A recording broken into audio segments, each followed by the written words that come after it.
Chapter 61. The Hound of the Baskervilles. Sherlock's announcement hit Hagrid like a falling tree. Professor Quirrell is the one trying to harm Harry. Hagrid staggered backward, his eyes huge and incredulous. No, why is it always a Hogwarts professor? First Snape, now Quirrell. That's impossible. But Sherlock cut him off coldly. Not only did Quirrell try to get at Harry, he was also the one who released the troll on Halloween night. Hagrid's jaw dropped. The troll? And that's not all, Sherlock pressed on. Quirrell sneaked down to examine the defenses around the Philosopher's Stone that same night. He intended to bypass them, but Snape caught him red-handed and stopped him. Meanwhile, Snape nearly lost a leg thanks to your three-headed dog, Fluffy. At this revelation, Hagrid, Ron, Hermione, and Harry all stared at Sherlock in stunned silence. "Did you say the Philosopher's Stone?" Ron gasped. Snape stopped Quirrell. Hermione's brow shot up. "By the Gorgon!" Hagrid spluttered.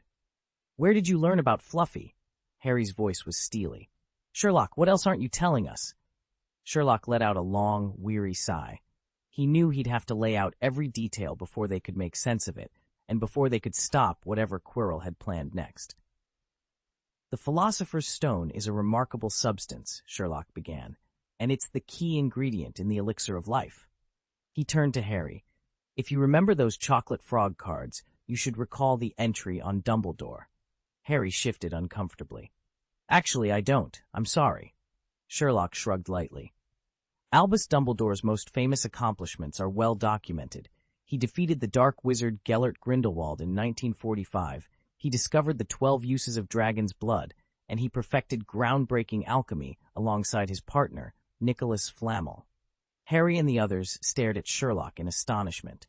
Hermione gaped. Ron blinked twice. Finally, Harry found his voice. "Sherlock, how do you remember all that?" Harry's bewilderment was understandable. He had indeed studied the chocolate frog cards when he first got them.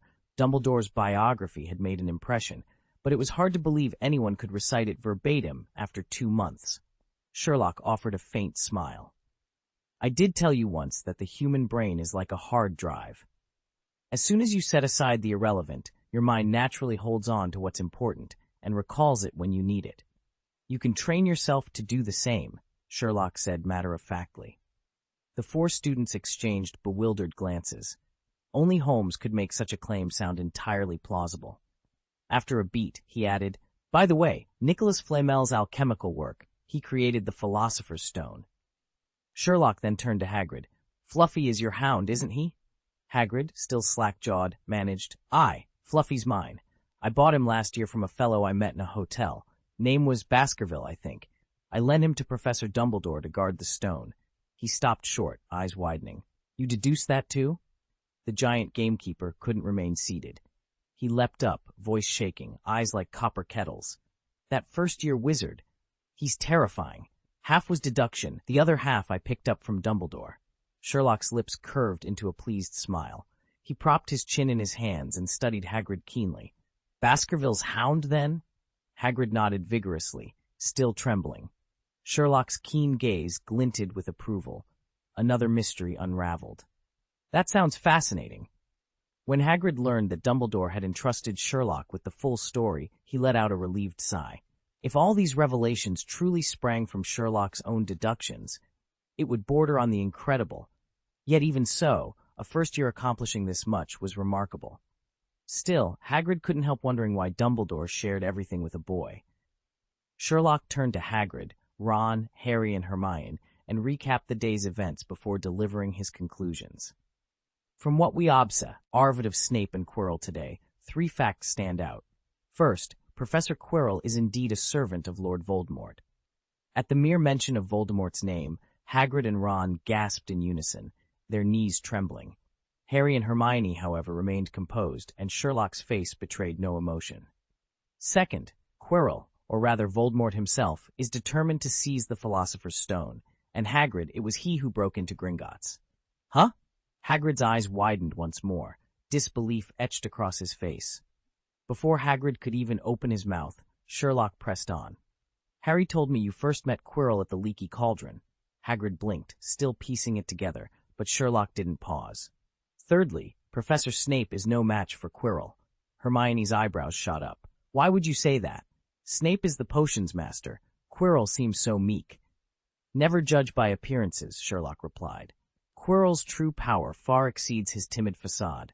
Even after Snape began his counter-cursing, Quirrell was still able to seize control of every broomstick on that platform with a nonverbal spell. It was only when Hermione here disrupted his wand movement that Snape gained the upper hand. And of course, it's always easier to destroy than to defend, especially when the defender is caught off guard. His words hung in the air, heavy with implication. More than 2 months had passed since term began, and even Harry and Hermione, Muggle-born though they were, fully appreciated the danger Voldemort posed.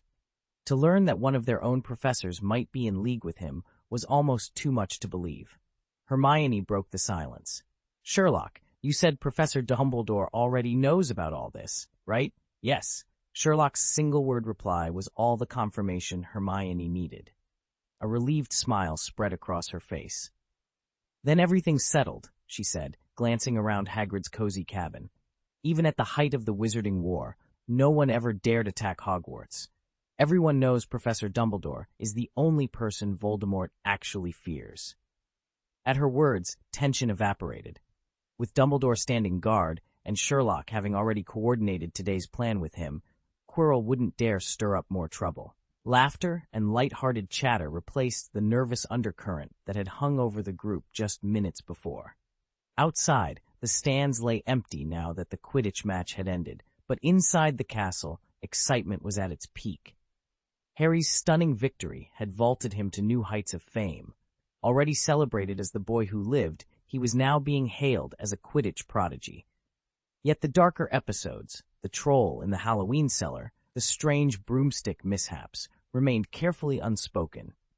No one wanted to draw attention to Quirrell's involvement. In the meantime, Sherlock Holmes's own reputation was on the rise. Rumor had it that he was the one who deduced Hermione's presence in the girls' lavatory by observing Professor Quirrell's odd behavior on Halloween night. Whispers of admiration trailed him through the corridors, as both students and professors acknowledged the depth of his insight. For the first time in days, everyone felt safe, and more than a little impressed. His quick thinking and fearless action in rescuing Hermione from the troll didn't go unnoticed. Within minutes, word of his bravery had spread through Gryffindor Tower, earning him the admiration of the first-year cohort. At the same time, across the halls in Ravenclaw, word of his analytical mind and razor-sharp reasoning began to circulate. Ever since the chaos of the Wizards' duel, a trickle of students had been coming to Sherlock with questions, mostly simple requests from his fellow Gryffindors.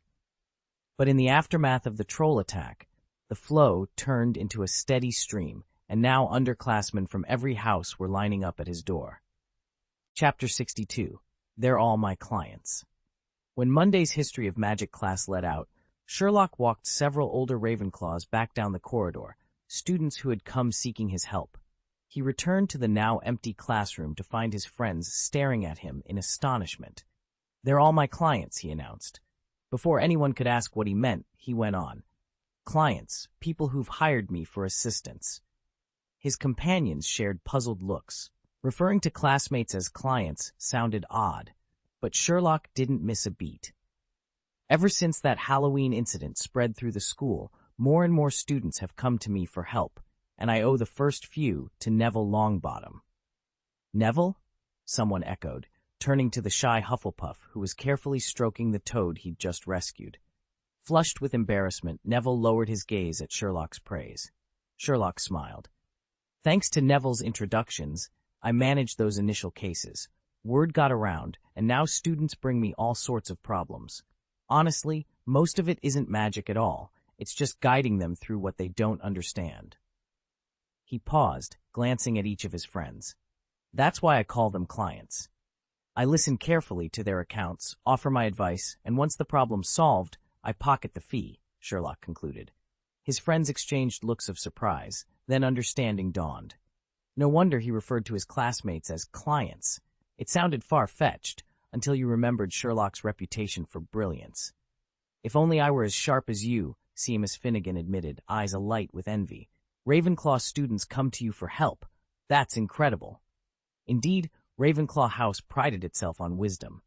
For its members, the very portrait of scholarly arrogance, to seek Sherlock's counsel spoke volumes. Even Hermione Granger, celebrated throughout the school as Miss Know-It-All, had never enjoyed such deference. Their history of magic class had ended early, so instead of rushing off to dinner, the group lingered in the corridor. Dean Thomas looked suddenly solemn. "Did you hear? Mercury died yesterday." "If you mean the planet, I thought it was fine," Harry replied, frowning. "No, Freddie Mercury," Dean sighed, shaking his head. "Just found out he passed away." At the mention of the Queen frontman, a thoughtful hush fell over them all. "Have any of you ever heard of him?" Seamus asked, leaning forward in anticipation as 4 blank faces stared back at him. "Freddie Mercury?" Neville ventured, sounding hopeful. "Is he a famous wizard?" "No," Hermione said after a moment's thought, then turned to Ron. "You've heard of the Mercury family, haven't you?" Ron shrugged. "Sorry, never come across them." Seamus blinked, about to clarify, when Sherlock Holmes looked up from his book. "Freddie Mercury was a British singer of Parsi Indian descent," he said crisply. "He was the lead vocalist of the rock band Queen." A collective gasp rose around the table. Seamus stared at Sherlock in disbelief. "Holmes, you actually know who Mercury was?" They all did a double take. Of course, Weasley and Longbottom might be ignorant of Muggle pop stars, and Hermione and Harry, though Muggle-born, had said nothing. But Sherlock Holmes? The very man who famously questioned whether the Earth even orbited the sun? And yet here he was, confidently naming Mercury's heritage and musical legacy. Neville tentatively raised his hand again. "Queen, they're famous, right?" Sherlock inclined his head. "One of the most influential rock bands of the 20th century. Silence followed as everyone registered the irony. Their resident genius, oblivious to basic astronomy, knew more about Muggle music history than any of them. "More than just famous," Dean declared, his eyes lighting up the moment the conversation turned to music. In an instant, he shook off his sleepy classroom haze and launched into an enthusiastic lecture. Queen formed in London in 1971 and released their self-titled debut album that same year. Their real breakthrough came in 1975 with A Night at the Opera. Bohemian Rhapsody from that album earned them the very first Brit Award for Best British Single. 2 years later, News of the World made an equally huge impact. We Will Rock You and We Are the Champions became anthems at sporting events around the globe. Then in 1981, they put out Greatest Hits, which sold over 6 million copies in the UK alone, making it the nation's best-selling album ever. And just last year, they were honored with the Brit Award for Outstanding Contribution to Music. As Dean rattled off dates, album titles, and award details with breathless excitement, his friends exchanged astonished looks. This couldn't be the same quiet, dark-skinned kid they'd known all semester. They hardly recognized the passionate music historian before them. It was as if Dean had transformed into someone entirely new. Only Seamus seemed unfazed by Dean's impromptu music history lesson and simply picked up the thread. Queen blended glam rock, progressive rock, classical music, and heavy metal. No wonder they influenced nearly every metal band by the late 20th century. He paused, eyes suddenly bright. "Oh, that's it. I see why Holmes would know Mercury's work. Dean said you play the violin, right?" At once, Harry, Ron, and Neville, Sherlock's dorm mates, sat up straighter.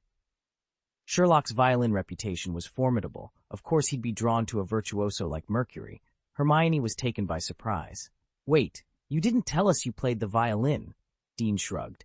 "I kept it under wraps, and I heard Mercury died at 45, pneumonia brought on by AIDS. Such a tragedy." His vocal range spanned 4 octaves, Seamus added with admiration, and that bright, powerful timbre, it was incredible. Ron and Neville exchanged guilty looks. Apparently, the history of Muggle rock bands had never been their strong suit. Harry and Hermione weren't much better. But when Seamus and Dean began thumping out the stomping beat of We Will Rock You, both of them realized they'd definitely heard that song somewhere before. Sherlock was no stranger to Queen. Even without a designated violinist in the band, as Seamus had pointed out, many of their songs wove in classical melodies and motifs, precisely the sort of thing a trained violinist like Sherlock would notice and appreciate. So when the others suggested they'd return to the Gryffindor common room and ask Sherlock for a demonstration, It seemed only natural.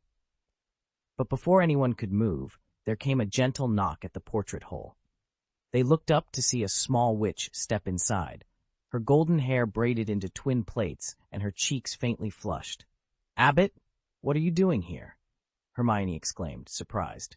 Hannah Abbott, from Hufflepuff, and famously the first student sorted that year, smiled warmly. "Miss Granger, I'm glad you're here too." She turned her attention to the group. "Actually, I came to find Mr. Holmes." As she spoke, her gaze drifted unmistakably toward Sherlock, a shy but knowing look in her eyes. The rest of the students exchanged amused glances. With discreet smiles, they rose and slipped away, leaving Sherlock alone with his unexpected visitor.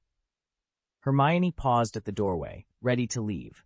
Suddenly, Hannah Abbott sprang forward and gently grasped her wrist. "Granger, please, don't go," she pleaded. Hermione started, then glanced over at Sherlock. He gave a slight nod and said, "Miss Granger, if you could stay a moment, I believe your insight might be quite helpful." Hermione hesitated. She was curious about Abbott's visit to Sherlock, but with everyone else gone, lingering felt a bit awkward. Still, between Sherlock's request and Abbott's earnest expression, she relented and sat down. "All right, Miss Abbott," she said, settling into the empty chair. "Now, what's troubling you?" Hannah drew in a surprised breath. "How did you know I had a problem?" Chapter 63. The Trouble with Hannah Abbott. Sherlock Holmes stood outside the door, his gloved fingers tapping in a deliberate rhythm. "When you knock 4 times, he instructed. "Ordinary people never knock more than twice, sometimes 3. Hannah Abbott paused in surprise. "Holmes, that's uncanny. How did you—" He waved a hand. "Focus on your problem, Miss Abbott. We have work to do." Swallowing, Hannah steeled herself and stepped inside. Sherlock settled into his favorite chair, hands clasped beneath his chin, his gaze unwavering. She nodded, drew in a deep breath, and began. "My father works at the Ministry of Magic, in the Department of Confidential Records," she explained. "A few days ago, he was sorting through some highly classified files. I'm certain it was only a momentary lapse, a single document misplaced amid dozens of others. Yet someone at the ministry seized on that mistake and accused him of intentionally leaking state secrets. Now he's under severe disciplinary review, and there's even talk of sending him to Azkaban." Her voice trembled, and tears welled at the corners of her eyes. Sherlock noted the quiver, but remained impassive, his eyes cold and calculating. He made no move to comfort her. His attention was already shifting to the puzzle itself. Hannah's shoulders shook with quiet sobs, but Sherlock's expression never softened. In his mind, the misplaced file was merely the opening gambit of a far more complex scheme, and he intended to unravel it no matter where it led. Sherlock Holmes flipped open his notebook and looked up at Hannah Abbott. "When your father first mentioned this document," he asked, "did he say anything particular about it?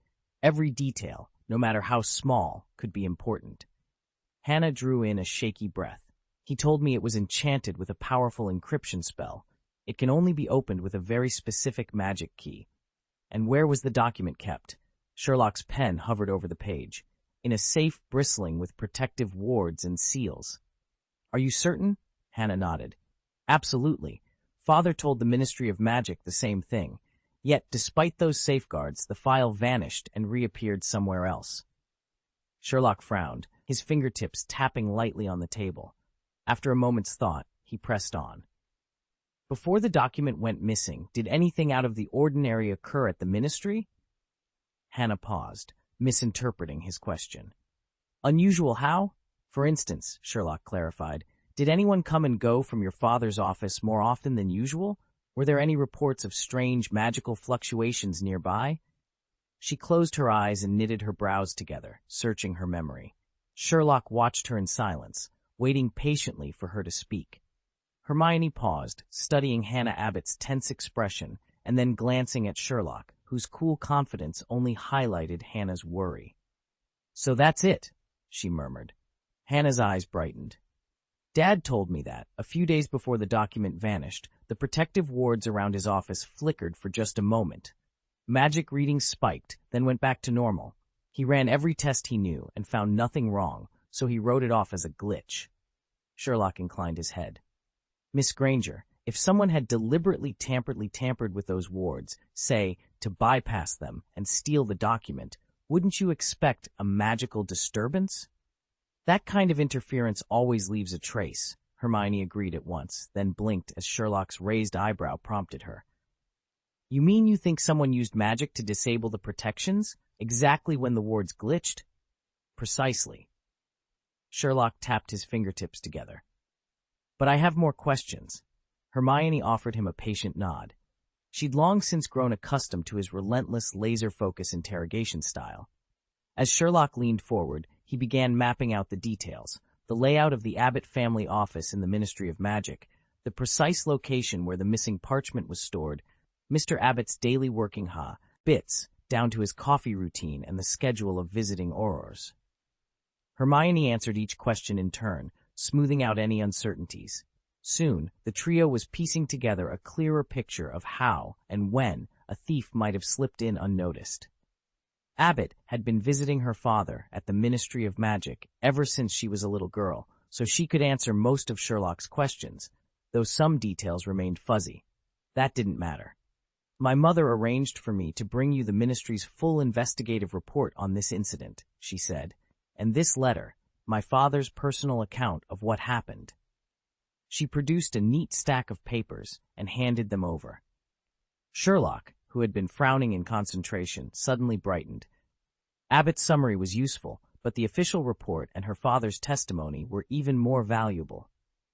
He flipped through the documents, pausing to jot down notes and sketches in his ever-present notebook. Unfortunately, the current circumstances ruled out an on-site inspection at the ministry. It looked as though he would have to rely on Poirot's own observations this time. Still, the ministry's report was admirably thorough. A few questions remained unanswered, but the bulk of the evidence was enough to reconstruct the likely sequence of events. I believe the truth has come to light, Sherlock announced, lifting his head. Hermione and Abbott exchanged astonished glances. That had been more rapid than even they expected. Abbott stared at Sherlock Holmes, her face paling. Who are you talking about? She whispered. Sherlock folded his arms. Your father's rival at the Ministry of Magic. He's coveted your father's position for years, and he seized this opportunity to frame him. Abbott's brow knitted in confusion. But who is he? Light black, Sherlock replied evenly. Hannah let out a short, disbelieving laugh. Mr. Black? He's never shown my father any hostility. Sherlock shook his head. On the contrary, your father once told me how Mr. Black has always envied him, and the evidence is in this report. The stolen document was sealed with an almost extinct form of ancient magic encryption. Only someone with a lifetime study of archaic spells could decipher it, and few wizards fit that description. Mr. Black is one of the very few who do. Moreover, the vault's protective enchantments consist of 3 distinct magical locks that must be broken at the same time. Overcoming them requires not only extraordinary magical skill, but also an intimate knowledge of the Ministry's own security systems. Who else but someone on the inside, and with Mr. Black's expertise, could have pulled this off? Abbott and Hannah exchanged a glance, the pieces finally falling into place. Sherlock's blunt confession left them reeling, but at least now they understood exactly who had betrayed them. Besides, Light Black is also in charge of the security system where your father works, Sherlock continued, tapping the sketch on his notepad. That alone makes him highly suspicious. Here's what the investigation uncovered. In the week before the documents vanished, Mr. Black entered your father's office far more often than usual, and each time he remained there unusually long. He claimed these visits were for work-related discussions, but your father insists the conversations were little more than idle chit-chat. It seems far more likely he was using those opportunities to case the office and determine the best moment to take the papers, something your father simply didn't notice. On top of that, I believe Mr. Black harbored a strong motive. He's long been jealous of your father's talents. In the latest promotion cycle, he lost out to him, an outcome that would certainly drive someone to drastic measures. Abbott's eyes widened in surprise and then lit up with delight. Hermione reached over, gently squeezing her hand, her gaze sparkling as she looked at Sherlock. Holmes, you're incredible. What's our next move? Don't worry, Miss Abbott. Our priority is still to gather solid proof to clear your father's name and expose the real culprit. Although the Ministry of Magic has placed restrictions on your father, your mother remains free to move about. I want her, along with any of your father's allies at the Ministry, to keep discreet surveillance on our suspect. They must watch for any attempt to erase magical traces on the incriminating document or any illicit meetings with suspicious figures. Also, you should let Professor Sprout know what's happened. She'll be able to offer us invaluable assistance. Meanwhile, I'll continue following up leads here by every means at my disposal. Holmes paused, then turned to Hermione. Hermione, I need you to dig into methods for countering ancient magic, and if possible, identify any security loopholes in the Ministry's protective enchantments. That might give us the edge we need. Hermione blinked. Researching ancient magic was one challenge. Probing the Ministry's security flaws sounded downright impossible. Yet if anyone could find a way, she thought, it was her. Hannah Abbott could no longer hold back her emotions. Her eyes, bright and red-rimmed, brimmed with tears as she turned to Sherlock and whispered her thanks. Sherlock returned her gaze with a calm, reassuring smile. Miss Abbott, he said softly, the truth will never stay hidden forever. As long as we pursue it with unwavering resolve, we are bound to uncover it. Chapter 64, The Wizarding World's Scotland Yard. Hermione watched Sherlock Holmes stroll off toward the Ministry's exit with Hannah Abbott in tow. Once the Auror in training had gone, Hermione slipped into the empty booth opposite him and settled into the bench. You're miles away, she said quietly. What's on your mind? Sherlock folded his fingers together, his eyes narrowing as he studied the vellum in front of him. I've been reviewing the Ministry's latest security dossier. Believe it or not, I've identified several exploitable gaps in their wards and enchantments. Hermione stared. You've actually found weaknesses in the Ministry's defenses? He brushed imaginary dust from the map. Indeed, it's a pity I'm not in my 20s, well 17 at most, otherwise I'd put those loopholes to the test. Hermione blinked in disbelief. So you want to break into the Ministry? A man can dream, Sherlock murmured. But here's something more remarkable. The magical world has its own version of Scotland Yard. Hermione's eyes lit up. They do? They call it the Auror Office, he explained. They've developed investigative procedures that rival, if not exceed, Muggle detective work. Forensic charms, truth-detecting spells, interdepartmental task forces. It's an impressive operation. Hermione leaned forward. So you're not entirely dismissive of Scotland Yard's methods? On the contrary, Sherlock said, pushing the parchment aside. They show initiative, solid groundwork, and a surprising attention to detail. Imagine combining their protocols with Auror techniques. We could revolutionize both worlds' approaches to crime. She smiled, excitement bubbling. First, though, we'll need to map out those security holes. I may not be a full-fledged wizard, but I know enough to help, especially if I can convince the Ministry to let me back in. Sherlock rose, his expression steely. Then let's get to work. Together they leaned over the sketches, plotting a course that would take them deep into the heart of the Ministry and into the very center of a magical justice system that had more in common with the Muggle world than anyone had ever suspected. When it comes to routine investigations, Scotland Yard does a passable job gathering clues, interviewing witnesses, and so on. But that's where their strengths end. Most of their detectives are stuck in a rigid, by-the-book mindset, afraid to deviate from established procedures, hesitant to entertain bold hypotheses.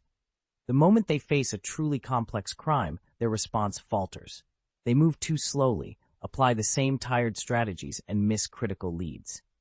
Take the home invasion robbery just before term began. They completely overlooked a few vital clues, and the whole inquiry ground to a halt.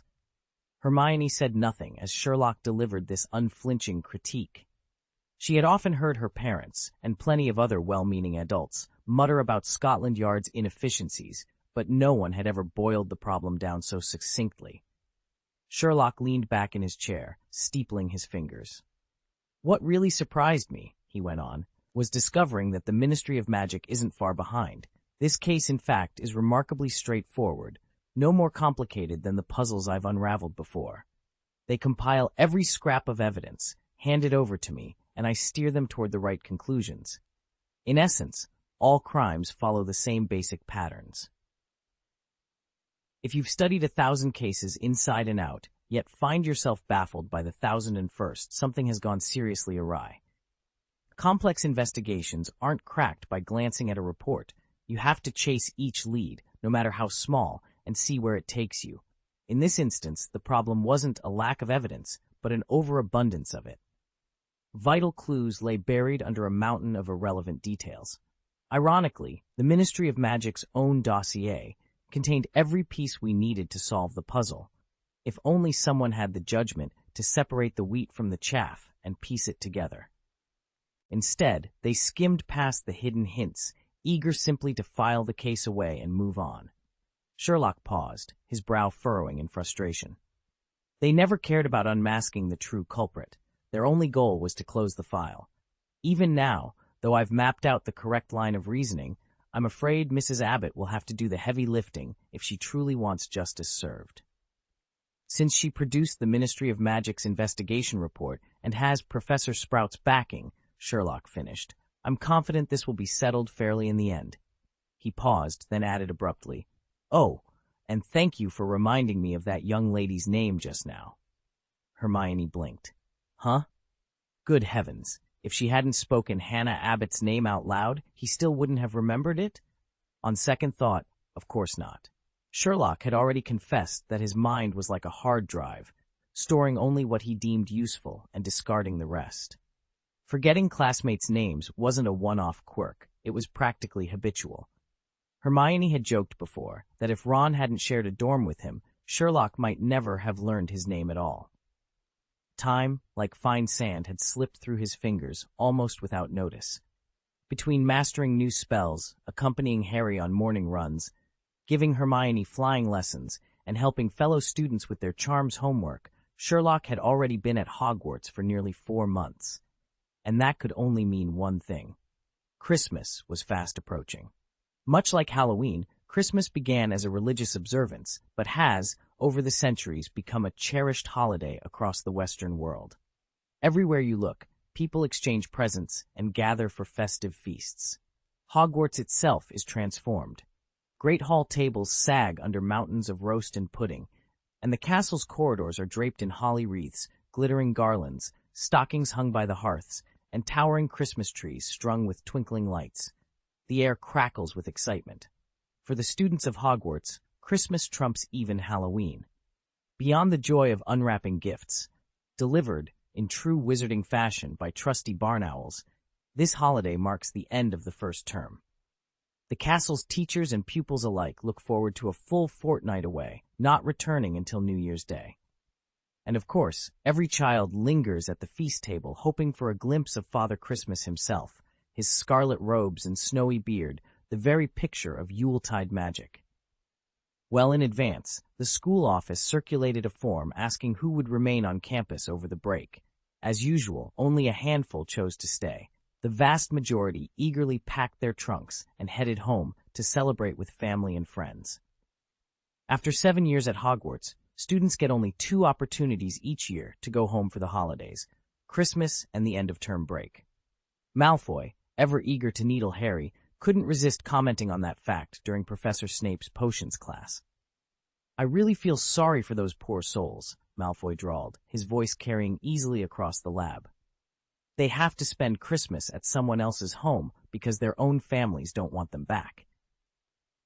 He cast a pointed look at Harry as Crabbe and Goyle snickered behind him. In the past, Malfoy's jibes had gone unanswered, partly because Sherlock, Harry's new friend, simply ignored him whenever he grew too outspoken. Realizing that low-key insults caused Sherlock no reaction, Malfoy had grown bolder, content to stir up trouble as long as he stayed just below the threshold of outright rudeness. This time, however, not even Harry bothered to respond. Harry had never been keen on the idea of spending Christmas at the Dursleys in the first place. So while Malfoy expected at least a glare or a retort, he was met with nothing but mild amusement. Harry leaned back in his stool, half smiling at the ceiling as he carefully measured out powdered root of asphodel for his potion. Malfoy's smirk faltered. He exchanged a worried glance with Crabbe, and Goyle, but none of them dared push the matter further. With Harry uninterested and Sherlock still stone-faced, Malfoy realized his usual tactics had lost their edge, at least for now. And so the class settled back into silence, potion bottles clinking softly as Snape prowled the aisles, oblivious to the failed attempt at harassment.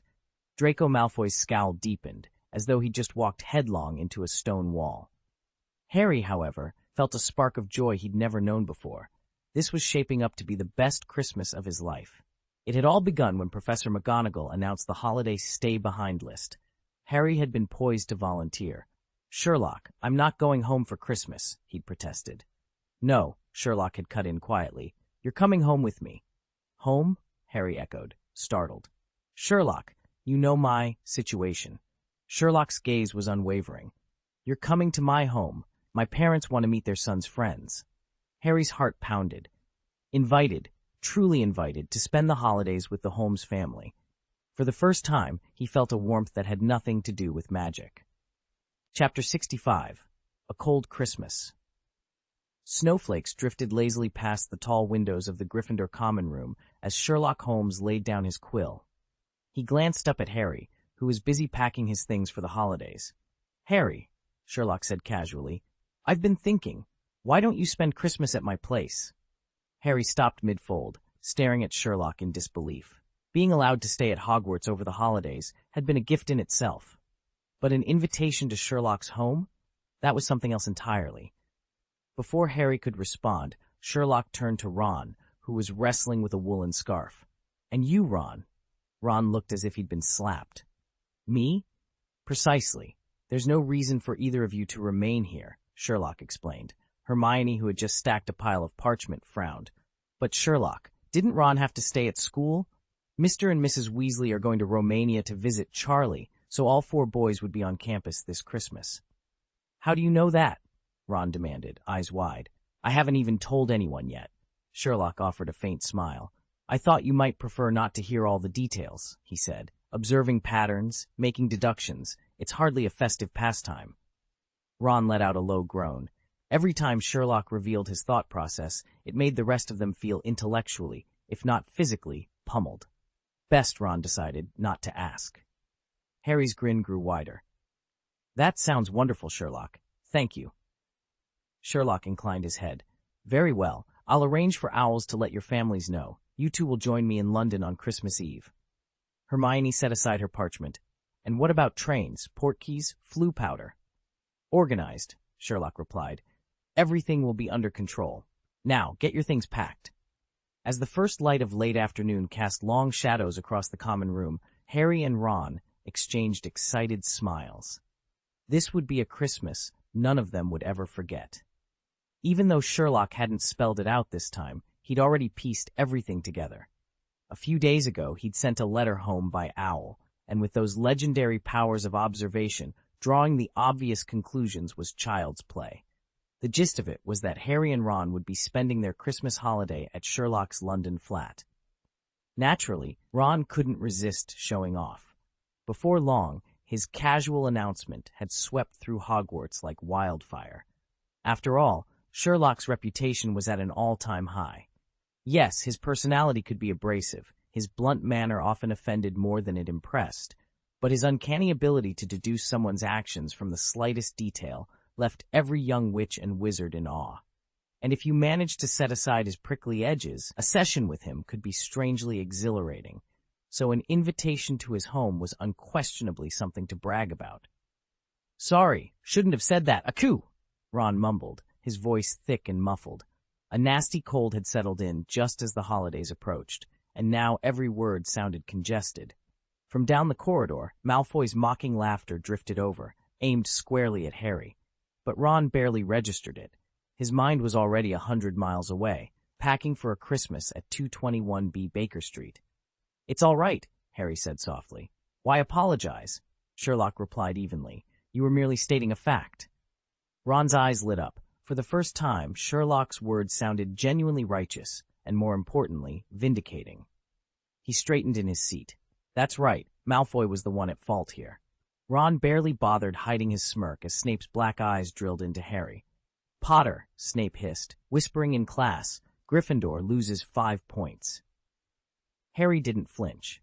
He'd grown used to Snape's point deductions, especially after Sherlock had privately explained the professor's true feelings back in their first potions lesson. Understanding Snape's hidden resentments had changed everything for Harry. Deep down, he still disliked Snape's harshness, but he knew it came from a place of something more complicated. And Harry, generous at heart, chose to forgive. Unfazed, he met Snape's glare with calm indifference. The professor's frown deepened, and he gleefully docked Gryffindor House more and more points until the bell finally rang. Potion class was mercifully over. The students gathered their belongings and filed up the stairs, but when they reached the hallway, they froze. A massive fire tree blocked the entire corridor, its dark boughs twisting against the ceiling as though it had grown there overnight. Whispers rippled through the crowd. No one had ever seen anything like it in Hogwarts. At first, everyone standing nearby was a little bewildered, until they noticed the pair of enormous boots at the base of the old oak and heard the steady thump of labored breathing. Only one person at Hogwarts could cut down such a massive branch by sheer muscle alone. Ron, curious, ducked under a tangle of twigs and peered in. Sure enough, he saw Hagrid's familiar, bushy beard and enormous frame looming over his work. "Hey, Hagrid, need cough, any help?" Ron called, wiping sweat from his own brow. Hagrid straightened, his axes propped against a stump. "No, thank you, Ron. I've got it under control." He offered a friendly grin beneath his tangled hair. "Move aside, good dog, and let the real work happen, will you?" Ron teased, brushing bark chips from his robes. "Sir." Before Hagrid could answer, a cold, mocking voice drifted across the clearing. "I suppose you're earning a few galleons, Weasley? Or perhaps you fancy yourself Hagrid's successor after you graduate. His hut must be a palace compared to your family home." Malfoy's sarcasm hit its mark. Ron's face flushed scarlet, and fists clenched. He strode forward, but was stopped in his tracks by Sherlock, who calmly stepped in front of him. "Mr. Weasley," Sherlock said in a measured tone, "there's no need for such theatrics." He turned to Malfoy. "And Mr. Malfoy, kindly keep your commentary to yourself." Malfoy scoffed, but fell silent. Hagrid set down his axe and ruffled Ron's hair. "Ignore him, Ron. Come here when I'm done. You can help me make that tea, eh?" Ron nodded, relief washing over him. Together, the three of them cleared away the fallen branch, and for a moment, Malfoy's taunts were nothing more than autumn leaves blowing on the wind. Draco Malfoy. The moment Draco caught Sherlock's unwavering stare, a chill ran down his spine. He couldn't shake the memory of the last time Sherlock had put him in his place, an ordeal all the more humiliating because Malfoy hadn't even been the one in the firing line. "It's not just the Weasleys who live like peasants," Sherlock continued, voice cool. "Honestly, Hagrid's hut seems like a palace compared to your family's manor." Ron's grin froze mid-smirk. "Come on, mate, why trash your own allies while gunning for the other side?" He opened his mouth to protest. "Holmes, you screw." But Draco was no Goyle. The instant those steel-gray eyes flicked toward him, he clamped his jaw shut, ducked his head, and slunk away. Crabbe and Goyle, loyally stumbling after him, didn't dare linger. "Sherlock," Ron protested, voice tight, "you really shouldn't have stopped me just then. I could have taught him a lesson. A coup!" Ron's sneeze echoed across the corridor as he glared at Malfoy's retreating figure, cheeks matching his hair in crimson fury. Sherlock shook his head and cast a sidelong glance at Ron. "Actually, if you'd insulted his home, we'd have lost points, not gained them." At that, a hush fell over the students. All eyes followed Sherlock's gaze, and there, standing on the landing, was Professor Snape, his arms folded, an expression as sharp as ever. Thanks to Sherlock's timely explanation, everyone was now convinced he meant no harm. Even so, if Ron had really plunged in as he intended, he would have been the one getting flattened, not Malfoy. At that moment, Professor Snape glided up to them. His dark eyes settled on Ron as he drawled coldly. "Consider yourself fortunate, Weasley. Had Holmes not intervened, Gryffindor would have lost points for your explosive tactics." Once Snape swept away, Harry grinned at Sherlock. "Nice save, Sherlock. Now you've got to figure out a way for me to give that little prat a proper thrashing." Ron spat on the ground and shot Sherlock a hopeful look. He was certain that with Sherlock's talents, setting up a fight wouldn't be hard. Sherlock, however, merely turned to him and said, "You're out of your depth." Ron's face went bright red. He opened his mouth to argue, but all that came out was a series of embarrassed coughs. "What? Cough, cough, can take him, I just need." "Cheer up," Hagrid rumbled, clapping Ron on the back so hard the boy nearly hopped out of his shoes. "Christmas is almost here. Come on, all of you. The Great Hall's decked out already. It's a right sight to see." With that, Hagrid steered the group away, and Ron stumbled along, still sputtering and red-faced, but too curious about the holiday decorations to argue further. Chapter 66. A Thoughtful Gift. Hagrid led Sherlock and his three companions down the chilly corridor toward the Great Hall. Inside, Professor McGonagall and Professor Flitwick were already hard at work draping holly and mistletoe along the high stone walls. The air echoed with their cheerful chatter. "Ah, the last tree has arrived," Flitwick exclaimed as Hagrid stepped in with a towering fir. "Could you place it in that far corner, please?" With everyone's help, they arranged 12 magnificent Christmas trees around the hall. Some were hung with sparkling icicles, others glowed with hundreds of floating candles. A few, so naturally graceful, needed no decoration at all. The hall looked more breathtaking now than it had on Halloween. Flitwick stepped back to admire their work. "Tomorrow officially marks the start of the holidays," he announced with a satisfied grin. Hagrid, eyes shining at the festive scene, turned to Harry, who stood beside Sherlock and the others. "I hear you're going to Sherlock's house for Christmas?" Harry beamed. "Yes, Hagrid. Sherlock invited Ron and me to join him." "That's wonderful," Hagrid said, genuinely delighted. It was heartening to see Harry so happy and welcomed by new friends. He placed a reassuring hand on each of Sherlock's and Harry's shoulders. "I guarantee this Christmas will be your best yet." Harry smiled, feeling a bright anticipation inside him, and it couldn't come soon enough. Ever since word got out that Sherlock was going home for the holidays, an unusually large number of young wizards had been trailing him through the halls, all eager for one more divination reading before term's end. To escape the crowds, Harry, Hermione, and Ron slipped into an empty classroom to talk in private. Hermione glanced nervously toward the door.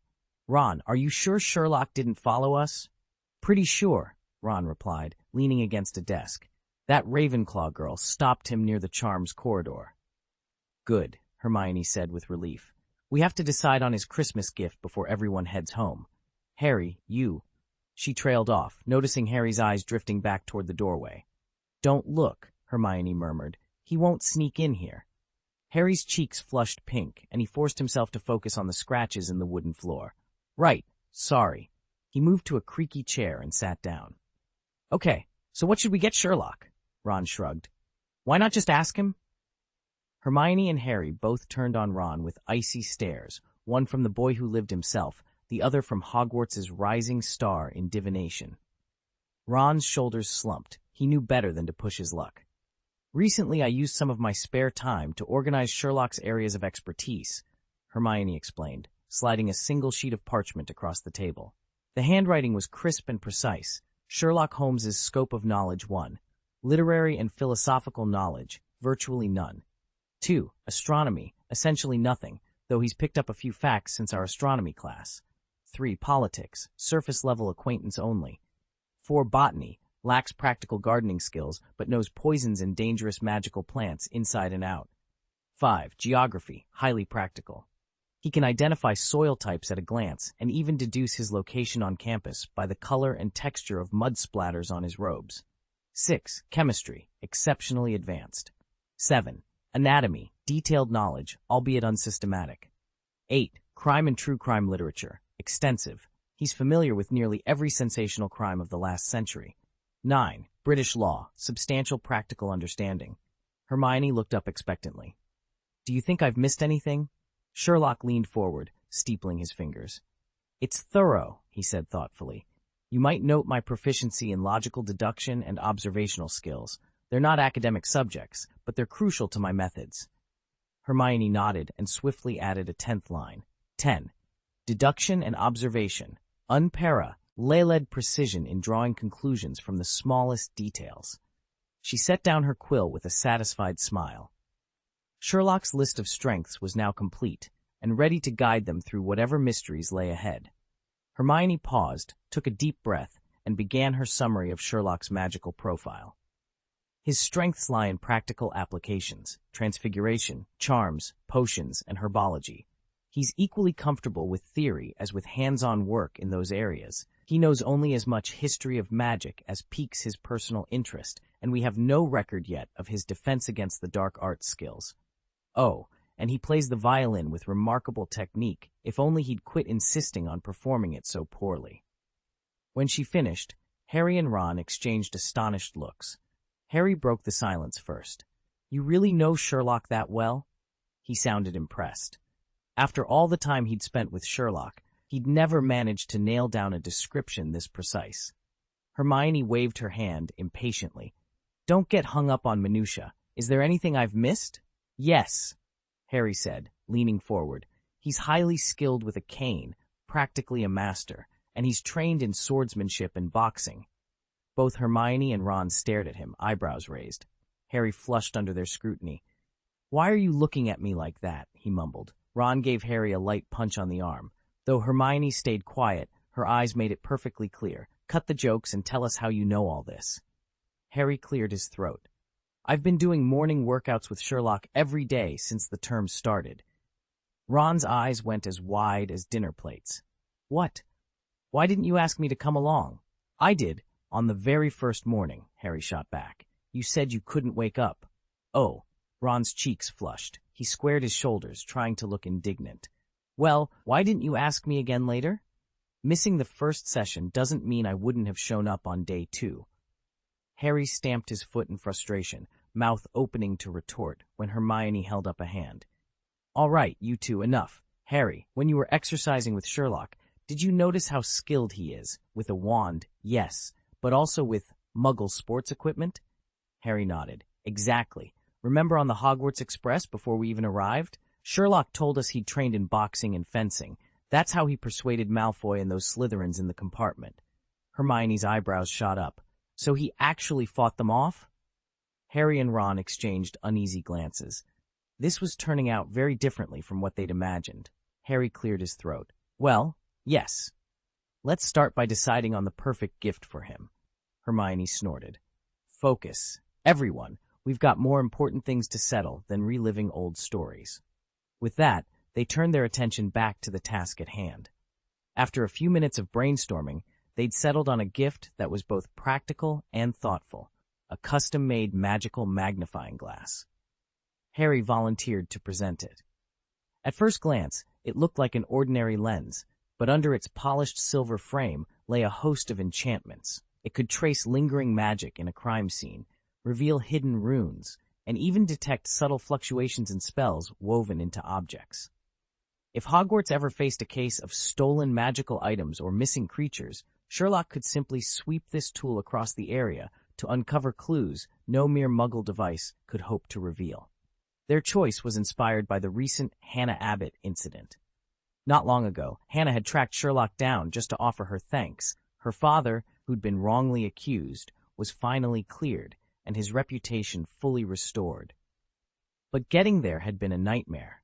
Despite a mountain of new evidence, the Ministry had stubbornly refused to reopen the case. Sherlock had warned them that officials cared more about wrapping things up than finding the truth. Only when Mrs. Abbott went out and found the missing testimony did the scales of Fisk's justice begin to tip.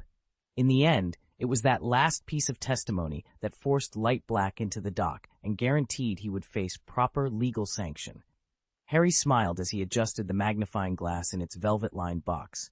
With this, Sherlock won't have to wrestle with slow bureaucrats when lives and reputations are on the line. Hermione nodded in approval. "Perfect. He'll know exactly why we chose it." Ron, flanked by his two closest friends, couldn't help but grin. They'd turned an idea into an extraordinary gift, one that would serve Sherlock well, long after the next mystery crossed his path. News of Sherlock's brilliant deduction spread through Hogwarts like wildfire, and soon students from every house were queuing up for his help. To equip him for the influx of requests, Ron arranged to give Sherlock a vial of invisible ink and a specially crafted quill. The ink would remain completely imperceptible until treated with the right spell or reagent, perfect for concealing sensitive notes or leaving covert messages, and the quill's enchantment ensured it wrote smoothly, even when dipped in that tricky potion. Hermione, meanwhile, had her eye on a single gift of her own, a carefully chosen book she was convinced would sharpen Sherlock's investigative edge. Chapter 67, Need for Speed. Hermione closed the leather-bound volume with a satisfied snap and handed it across the table to Sherlock. "Here, collectible cases of wizarding crime," she explained. "It's a survey of dark arts offenses, smuggling rings, everything. It was compiled by top magic law scholars, drawing on years of research and field work. I thought it might help you get to grips with magical criminal methods and pick up some investigative techniques from past cases." Sherlock gave her a sharp nod of appreciation and tucked the book under his arm. The three of them, Hermione, Harry, and Ron, exchanged a quick smile as though nothing had happened, then rose to leave the library. They hurried down the corridor, eager to put daylight between themselves and the ever-curious Auror entourage still hanging around Hogwarts. When they rounded the corner, though, they skidded to a halt. Sherlock was standing in earnest conversation with a Ravenclaw witch Hermione hadn't noticed before. Only now, in the bright afternoon light, did Hermione and Harry realize just how striking the girl was. Her long black hair flowed like a silken waterfall, contrasting vividly with her pale skin. High cheekbones, full lips, and a pair of large, thoughtful eyes gave her an air of both intelligence and mystery. The moment Harry and Ron came into view, the Ravenclaw witch turned gracefully, her robes whispering on the stone floor. She offered Hermione and the others a perfectly polite smile, then tilted her head in a gentle farewell to Sherlock before gliding away down the hall. For some reason, a flicker of something in her eyes or the soft curve of her hand, Harry felt his heart skip a beat. He found himself watching her go, wondering who she was and what conversation had kept her by Sherlock's side so long. After the girl slipped out of the compartment, Ron let out an admiring whistle and elbowed Harry. "Not bad, eh? What do you think, mate?" Harry cleared his throat and shifted in his seat. Yeah, she seems nice." Hermione exchanged a look with Harry and let out a soft snort. She'd finally understood why he'd gone bright red earlier. "Sherlock," she asked, "was she here for a consultation as well?" "Nothing more than a small matter," Sherlock replied, voice measured and calm. That morning, as the Hogwarts Express rattled toward its final stop, Sherlock found himself oddly dazed. 4 months ago, he had boarded this very train and stepped into the magical world for the first time. Now, with the holidays approaching, he and his friends from Hogwarts were headed back to the scientific world. The journey in both directions felt like a lifetime apart.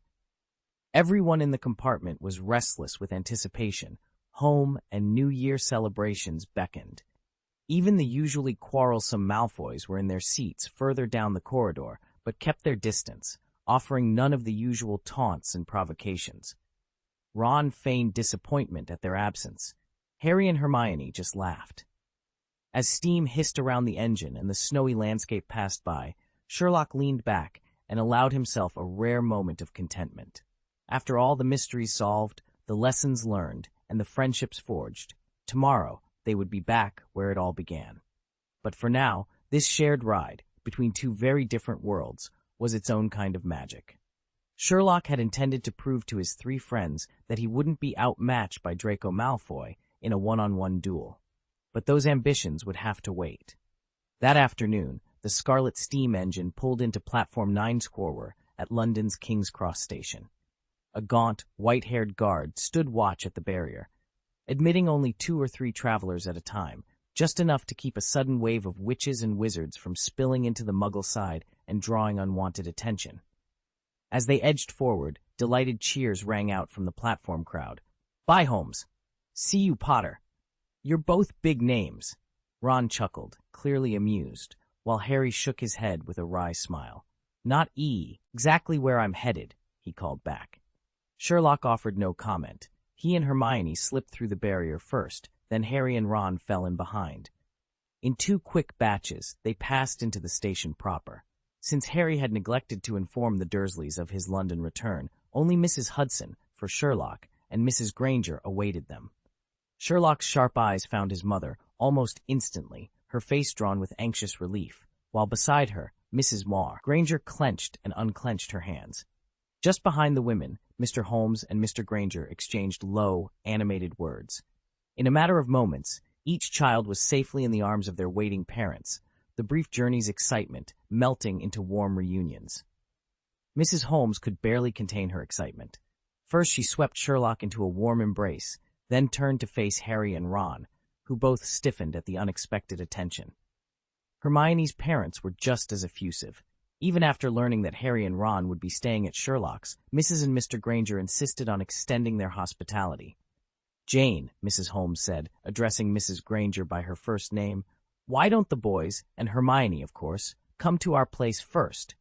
In a few days, Tannen and I will bring them by your home for a proper visit." Mrs. Granger paused, considering, and then smiled. "That's a wonderful idea. Thank you." She fell into step alongside Mrs. Holmes, gently steering Sherlock to one side. For several minutes, the two women exchanged questions and logistical details, arrival times, dietary preferences, emergency contacts, before the larger party began filing away. As they prepared to leave, Hermione paused at the door and made a little "call me" gesture, her thumb and pinky outstretched toward Sherlock. Mrs. Holmes and Mrs. Granger exchanged amused, knowing glances, but Mr. Granger frowned, puzzled. "Hermione," he asked, "what's that sign for?" Before she could reply, Ron let out a low whistle and pointed toward the street behind the Holmes residence. There, parked in immaculate condition, sat a striking car, its long, sinuous silhouette gleaming in the afternoon light. Simple yet supremely elegant lines ran from bumper to bumper, hinting at power and precision. That can't be just any car," Ron breathed. He stepped closer, craning his neck to take in every detail. Harry stood beside him, equally captivated. "It's incredible," he murmured. "I've never seen anything like it." Mrs. Holmes chuckled as she joined them. "Oh, that old thing. Peter and I picked it up last month. He asked me to park it here when he's away on business." Mrs. Granger shook her head with a laugh. "Well, it certainly makes our station wagon look humble by comparison." Mr. Granger ran a hand over his brow. "Sherlock, is this normal? Having a luxury car parked on your street?" Sherlock, hands buried in his coat pockets, surveyed the vehicle with cool detachment. "It's practical," he replied simply, "but I wouldn't let it distract you. We have more important matters to attend to." Harry and Ron exchanged glances, their earlier overwhelm giving way to eager anticipation. Whatever lay behind that understated exterior, it was clear they had stumbled into a world very different from the one they knew, and they were only just beginning to explore it. The car's tail was elegantly understated, its distinctive taillights mirroring the vehicle's clean, confident lines and lending it a sleek, modern air. Front and center on the hood sat a polished emblem, an arched ship's bow and billowing sails, with the name Rover lettered above in gleaming gold. Sliding into the driver's seat, Ron barely contained his excitement as he ran his hand over the finely stitched leather and admired the sculpted dashboard. "This is 100 times better than our old heap," he blurted out. Mr. Holmes chuckled at Ron's wide-eyed delight. As they settled in for the drive, he couldn't resist probing a little more about Ron's own family car. To his astonishment, Ron explained that Mr. Weasley owned a rickety Ford Anglia, which, though nowhere near as elegant, could magically lift off and fly. "A flying car?" Holmes echoed. "Like Kit from Knight Rider?" "Better," Ron insisted. "Dad's Anglia can soar for hours, just like an airplane." That revelation only deepened Holmes's curiosity. By the time they left the city behind, Ron was perched in the passenger seat, chattering happily about motor engines and magical modifications. The pair discovered a shared passion for anything with wheels, and by the time they pulled into Ron's driveway, they'd agreed on one more thing. Once the Weasleys returned from Romania at summer's end, Holmes would pay them a visit to see that famous flying Ford Anglia for himself. Mrs. Holmes sat in the back seat beside her husband's gleaming new car, her eyes twinkling as he peered at the dashboard in delight. Glancing over at Harry, who sat next to Sherlock, his posture still a bit stiff, she offered him a gentle smile. "Harry, you don't have to be so formal," she said warmly. "Just think of this as going home." Harry paused, startled. Was she inviting him to live in a cupboard again? Before he could waste another thought on the dreadful notion, he realized her true meaning. Mrs. Holmes exuded a kindness that reminded him so much of his own mother, In her soft voice and bright eyes, he recognized a safe, welcoming presence. As they chatted, Harry's reserve dropped away, and he began to feel at ease. Mrs. Holmes beamed. A mother knows her child best, and she had worried that Sherlock's usual aloofness would follow him to Hogwarts, just as it had at his previous schools. She'd feared he'd remain unsociable, or worse, become the target of bullies. Sherlock had always had a way of turning the tables on his tormentors, but she'd never wanted her son to learn such lessons through hardship. That was why she'd hesitated to send him all the way to Scotland. She remembered too well the loneliness that could turn a bright heart into wilted autumn leaves. To her relief and surprise, Sherlock was flourishing at Hogwarts. He was happier than she'd ever expected. And now, as they drove toward Harry's new life, Mrs. Holmes felt a swell of gratitude. Home, she knew, wasn't a place on a map, but a feeling in your heart, one that could be found as long as you were among people who cared.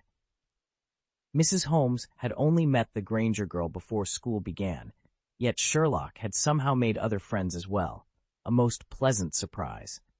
So when she heard that Harry and Ron planned to stay at Hogwarts for the holidays, she immediately asked Sherlock to invite them to their home for the new year.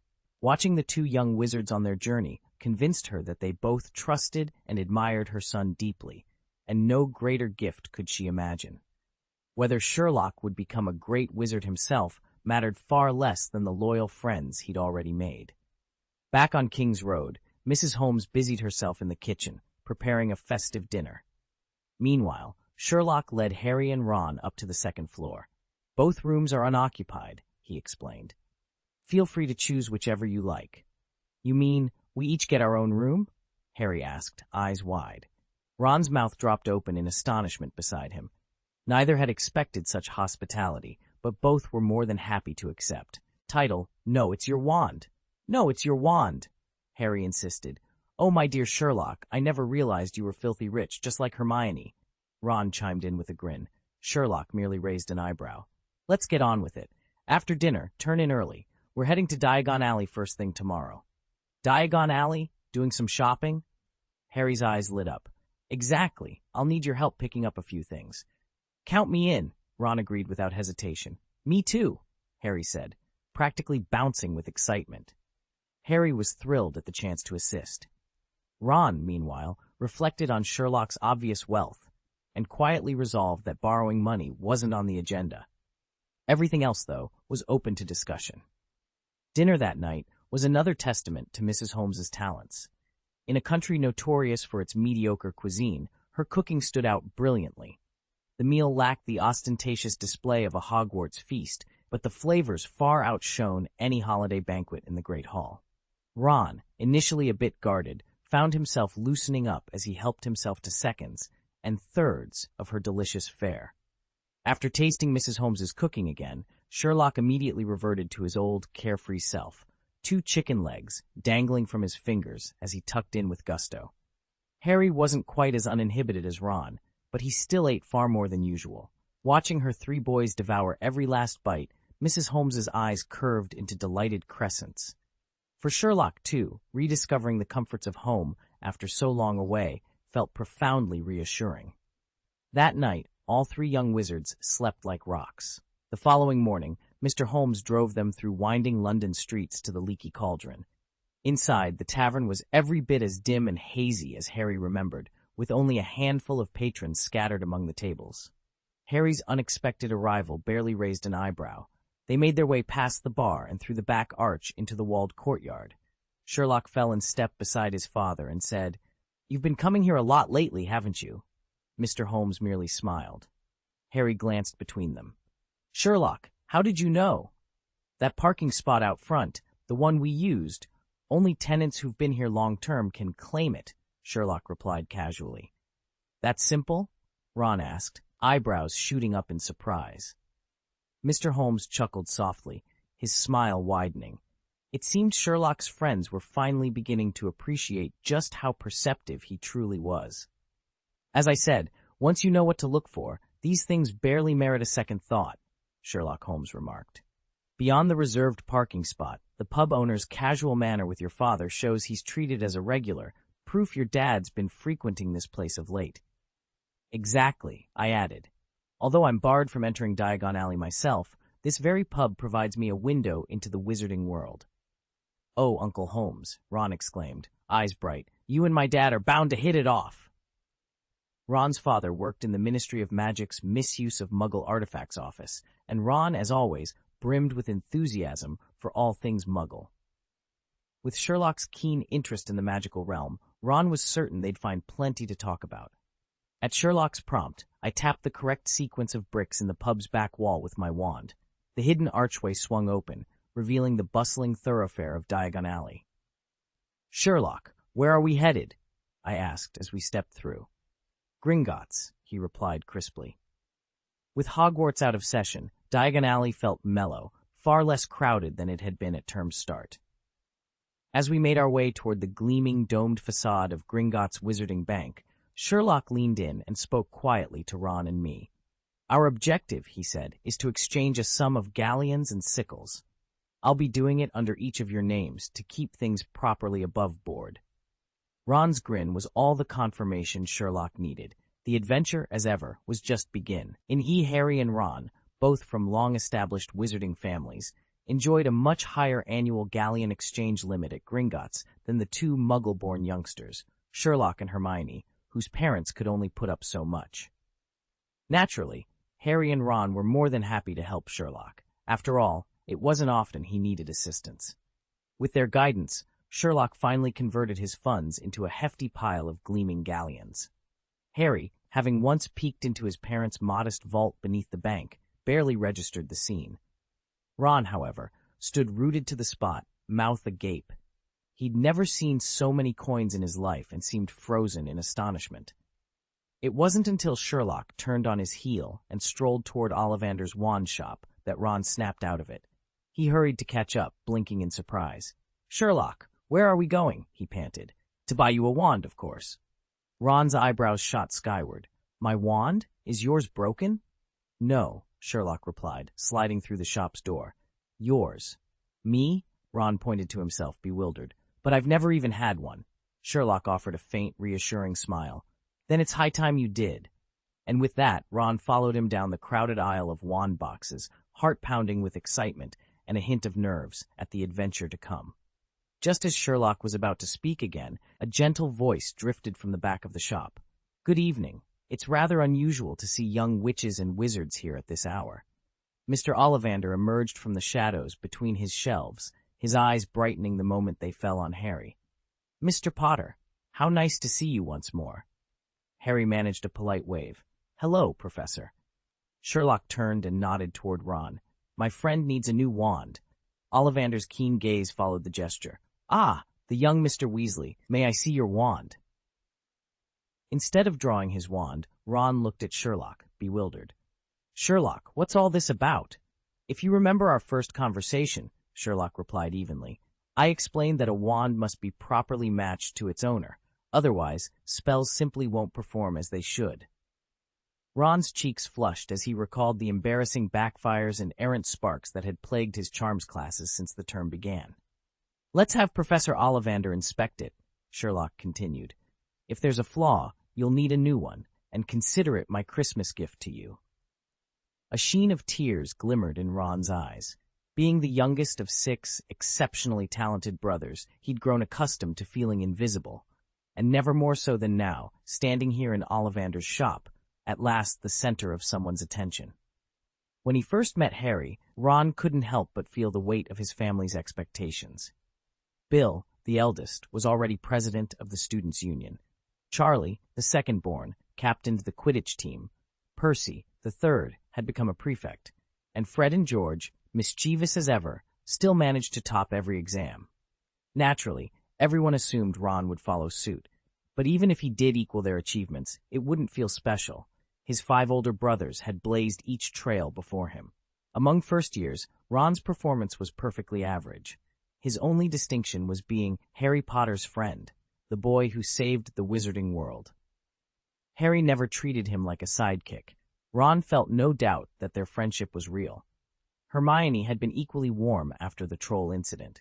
Yet even she, as supportive as she was, couldn't resist leaping in to correct his wand posture and pronunciation whenever a spell misfired. No one else considered that his spells were faltering because he was using a second-hand wand, Sherlock mused, his tone blunt. But that's exactly the issue. While everyone else assumed the fault lay with the caster, Sherlock saw the real problem, and he acted on it. At the realization, Ron's eyes filled with tears. Chapter 69. Dare to Kill My Horse. Sherlock. A sudden catch in Ron's throat turned into a sniffle. Overwhelmed, he spun away, desperate to hide his tears from Harry and Sherlock. That's when he felt eyes on him, Sherlock's father, Mr. Holmes, leaning casually in the doorway with a gentle, amused smile. Ron's cheeks burned with embarrassment. Before the moment could stretch any further, the famous wandmaker himself stepped forward. "Mr. Weasley." "Mr." Ollivander said with quiet authority, "Please, if you'd be so kind, draw your wand. I wouldn't dream of keeping you waiting." The soft courtesy in Ollivander's tone only highlighted Sherlock's own brusque mannerisms. Seeing Ron's discomfort, he offered an encouraging nod. "There you go." Ron managed a grateful glance and pulled his battered wand from his robe. Ollivander took it in his hands, fingers tracing the worn grain of the wood as nostalgia softened his gaze. Ash, 12 inches, unicorn hair core, originally quite supple. He paused, studying the wand's surface with a sudden sharp interest. "You must feel a noticeable drag when you perform your charms, yes?" Ron's face lit up. "Exactly, that's it." With that confirmation, Ollivander's expression shifted from nostalgia to professional concern as he prepared to address the wand's shortcomings and whatever challenges lay ahead for Ron. The shop was so still that Mr. Ollivander felt free to talk. Wand sales had been slow lately, and it wasn't every day someone came in looking for a new wand. "You see," he began, eyes bright, "everyone says the wizard chooses the wand, but the truth is, the wand chooses the wizard. In fact, this one," he tapped the display case where Ron's future wand lay, "is made of ash with a unicorn hair core. Unicorn hair is the most steadfast core you can find, and ash the most faithful wood. Put them together, and you have a wand that bonds, loyally bonds, with its first true owner." "Loyal?" Ron echoed, frowning. "Exactly," Ollivander said with a nod. "Once a wand like this pairs with its first master, it almost refuses to work for anyone else. Even a younger brother of the original owner would struggle. You'd barely manage a basic charm, let alone anything more advanced." Ron's jaw dropped, so that was why his attempts to cast even simple spells kept backfiring. Relief and admiration flooded his face. "I'm so glad Mr. Holmes figured this out in time," he said, his voice trembling. "If he hadn't, I might have been years behind in my charms class." Tears welled in Ron's eyes as he glanced around, half expecting to see Sherlock behind a stack of wand boxes. But the shop was empty. Sherlock Holmes had slipped away as quietly as he'd arrived, just another mark of his unerring style. Ron couldn't help but smile through his tears. That was exactly like Sherlock. There was nothing more to say about the wand-choosing ceremony. Before long, a 14-inch willow wand chose Ron. Like Harry's, its core was made of unicorn hair, for steadiness in spellcasting, Mr. Ollivander reminded them, and willow pairs best with those who show real promise. In 2 words, he summed it up, loyal and true. As Mr. Ollivander carefully wrapped Ron's new wand, Sherlock reappeared, arms full of odd-looking supplies. "Sherlock, what have you got there?" Harry asked, eyeing the curious assortment. "Just some materials I'll need later," Sherlock replied with a dismissive shrug. Harry merely raised an eyebrow. He knew better than to press Sherlock for details. When the time was right, the truth would come out on its own. All the while, Ron could barely contain his excitement. He swept his new wand from side to side, then pointed it at a stray quill on the counter. "Wingardium Leviosa," he said clearly, and, for the first time, the quill rose smoothly into the air, drifting perfectly still. Ron's face lit up with triumph. He'd never executed that charm so cleanly in charms class before. After returning from Diagon Alley to Sherlock's London flat, Ron couldn't wait to try out some new spells. Unfortunately, the British Ministry of Magic had very clear rules. Young witches and wizards weren't allowed to perform magic outside school. "I thought it was fine as long as we stayed home," Ron began. Sherlock held up a hand. "Paragraph 3 of the Reasonable Restriction of Underage Wizards Act. Any intentional use of magic in a Muggle-inhabited area, witnessed by a Muggle, is a criminal offense. He recited it as casually as if listing the day's weather. This is a fully Muggle neighborhood. The moment someone casts a spell, the Ministry can triangulate the source and be here in seconds. Harry and Ron exchanged a look. They'd never heard of that particular statute, but no one doubted Sherlock Holmes's precision. That's a bit of a killjoy, Ron muttered. If only I'd brought my wizard's chess set. No, even my grandfather's wouldn't be here. I anticipated that. Sherlock reached behind the sofa and produced 2 polished wooden chessboards, each piece intricately carved and painted. Harry and Ron's jaws dropped in unison. Sherlock, when did you? Ron stammered, utterly astonished. Sherlock merely smiled. Let's call it a precaution. With that, the 3 of them settled around the first board. As the enchanted knights trotted across the checkered field, magic of a more strategic kind began to unfold. No Ministry whistles required. I purchased these sets this morning in Diagon Alley. Sherlock, you're a genius, Ron exclaimed, leaping up to hug him. He then hurried over to the chessboard and practically shoved Harry into the opposite chair. Harry hesitated. Are we allowed to do this in the Muggle world? Doesn't the statute of secrecy forbid? Sherlock gave him a calm smile. I've checked the rules. A simple game of wizard's chess with no overt spell work isn't going to draw Ministry attention. It's only later this summer that Hogwarts will formalize the trace agreement for you first years. Until then, a few enchanted chess pieces in a North London living room are far from headline news. Besides, I'm willing to bet the wizards at the Ministry already know Harry's staying here, and they're keeping an eye out anyway. He set the polished ebony board on the coffee table. The pieces, gleaming knights, bishops, rooks, and queens, trembled anxiously in their slots. Once the game began, the living chessmen moved with uncanny precision. Pawns charged forward, knights leapt in L-shaped arcs, and when one piece captured another, it didn't simply vanish. It was knocked to the floor, growled in frustration, and dragged off the board by its captor. Round after round, no alarm sounded. Ron whooped each time his rook knocked Harry's bishop clear off the wood-grain surface. Harry, for his part, managed a few triumphant smirks of his own. Sherlock watched quietly, noting every detail. The board's enchanted seams held fast, no residual magic leaked into the room, and the neighbors remained blissfully unaware. By the end of the third game, he'd confirmed his hunch. With a little discretion, Muggle-side wizard's chess was entirely feasible. And now he knew exactly how far he could push the boundaries in future experiments, without ever uttering a single incantation. It felt less like a board game and more like commanding an army on the march. Although both Harry and Ron were using brand-new chess sets, Ron quickly learned to read and rally his pieces. They fell into line at his first command. Harry, however, couldn't get his men to trust him. They kept shouting objections at every turn. Don't send me out there. Didn't you see his knight lurking on F6? Go on, sacrifice me if you must. I don't mind. You can't just capture my knight. How dare you? Already outmatched by Ron's stronger tactics, Harry found his head spinning amid the constant chatter. In 3 straight games, he was driven onto the defensive from the very first move. His rooks toppled, his pawns cut down, and his king all but lost. He suffered a crushing defeat each time, his forces scattered across the board. Just when it seemed Ron would sweep Harry aside yet again, Mr. Holmes, never one to let a slight go unanswered, stepped in to help. Taking over Harry's black pieces, Holmes at first faced the same mutinous protests. The pawns ignored his opening orders, the bishops grumbled about diagonals, and the knights refused to leap into danger. But as the game wore on, something shifted. Holmes's calm, precise guidance gradually won them over.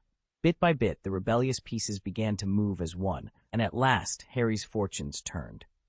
By the time the game ended, Ron's white knights were as obedient as if they'd been trained for the sole purpose of carrying out his every command. What had begun as a one-sided rout had blossomed into a tense, back-and-forth duel. Sherlock watched Ron and his father, Mr. Weasley, fully absorbed in their wizard's chess match, and felt no surprise. Everything was unfolding exactly as he'd anticipated. He turned to Harry. In 2 days, we're going to 4 Privet Drive. Harry's head snapped up in astonishment.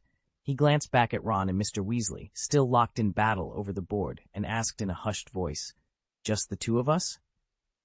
Sherlock let a small smile tug at his lips. I've arranged for my mother to drive us. As for my father, he can stay right here and finish his game with Ron. Chapter 70. A Visit to Privet Drive.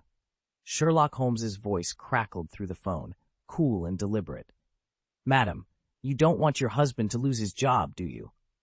Harry Potter watched him from the table at 221B Baker Street, brow furrowed. In London's upscale Kensington and Chelsea district, Sherlock never seemed fazed by anything, but Harry knew exactly what Sherlock was doing. He was leaning on Aunt Petunia to get what he needed. Privet Drive, 4 Privet Drive, Little Winging, Surrey, was not far from Sherlock's flat, just over 20 miles beyond Greater London's boundary. It was Harry's childhood home, a place he rarely thought of fondly. Yet here they were, planning an unexpected detour. "All right, I'll go," Harry said after a moment's hesitation. "But why? The Dursleys won't exactly roll out a welcome mat for me." Sherlock folded the map he'd been studying. "I need to confirm a few details with your Aunt Petunia. Nothing more urgent than ensuring Hogwarts's records are accurate." Harry sighed, but he trusted Sherlock. Within the hour, they were en route in a hansom cab, rattling down suburban streets until neatly trimmed hedges and identical front doors slid past the window. The next morning, they arrived at number 4. Petunia Dursley opened the door before either of them could knock. Her green eyes widened at the sight of Sherlock at her doorstep and Harry at his childhood threshold.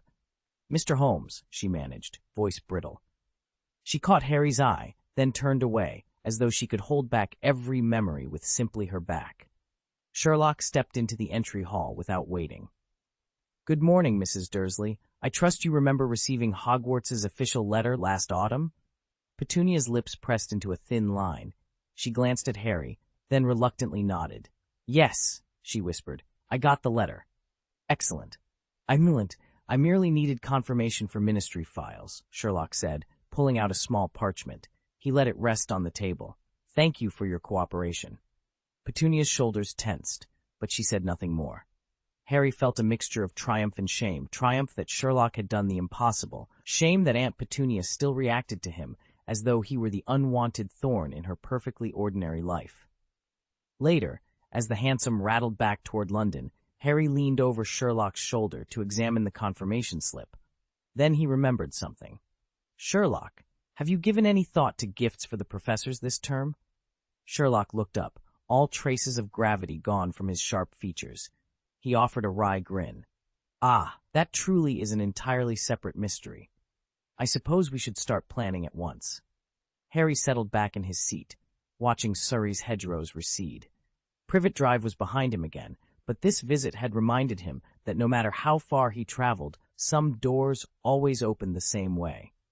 And some alliances turned out to be stronger than any blood bond. Holmes drove Sherlock and Harry north, out of London. Though Christmas was still days away, every village and town they passed was already alight with festive decorations and the murmur of holiday shoppers.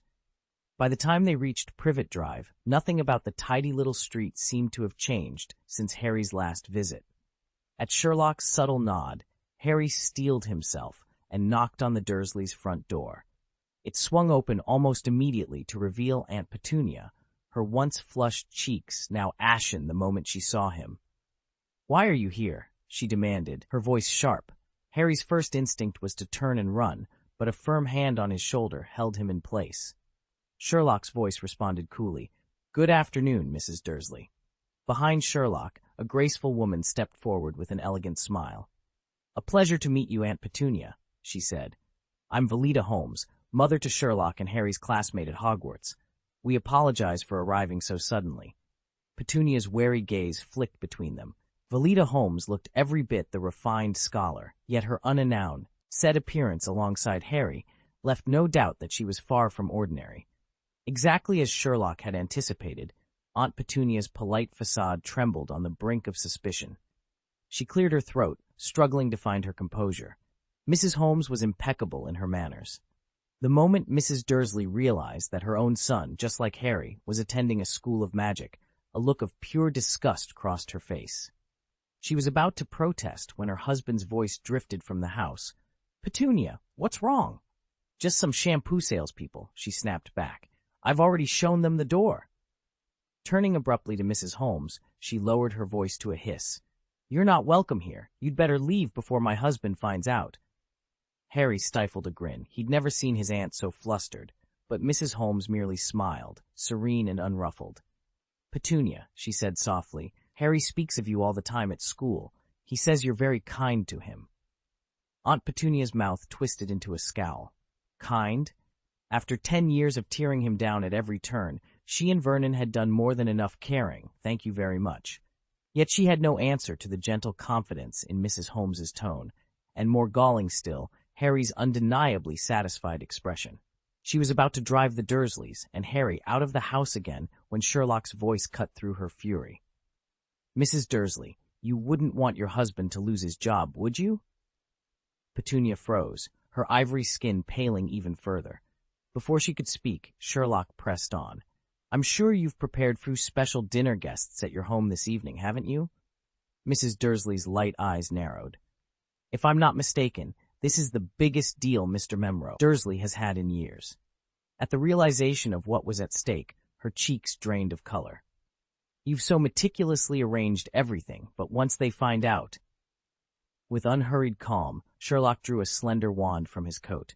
He had intended only to threaten with words, never imagining that revealing even a single piece of real magic would strike such terror into Mrs. Dursley's heart. She let out a high-pitched scream, then clapped a trembling hand over her mouth. At that exact moment, a stout, ruddy-faced man, Vernon Dursley, stormed from the dining room. His temples throbbed with anger, and his face, already flushed, turned an alarming shade of purple. Sherlock watched him for a moment, realizing just how deeply the idea of magic rattled this family. Sherlock shifted tactics. He leveled his wand at the closed door and gave it a precise flick. Well, he said, in that calm, measured tone Mrs. Hudson so often warned Harry about, are you going to invite us in?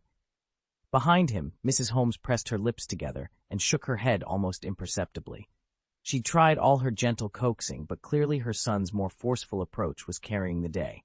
Within moments, the door swung open, and Mrs. Holmes, Sherlock, and a speechless Harry were ushered into the Dursleys' living room. For Harry, being received as a bona fide guest was a first, and it felt oddly unfamiliar. He sank onto the sofa, hands clenched in his lap, as Uncle Vernon stalked to the armchair opposite. Vernon's ruddy face was strained with annoyance. All right, he snapped. Out with it? What do you want? Sherlock's eyes swept over the three Dursleys with clinical interest. Harry had described his aunt, uncle, and cousin countless times, but seeing them in person revealed new subtleties. Despite being their nephew, Harry hardly resembled them. Vernon was a broad-shouldered, burly man with almost no neck and a bristling, overgrown mustache. He sat with his arms folded, radiating barely contained hostility. Beside him, Aunt Petunia perched primly on the edge of her seat, lips pressed so tightly her skin looked drawn, and young Dudley slouched in his own chair, eyes narrowed suspiciously, as though daring Harry to cry for help.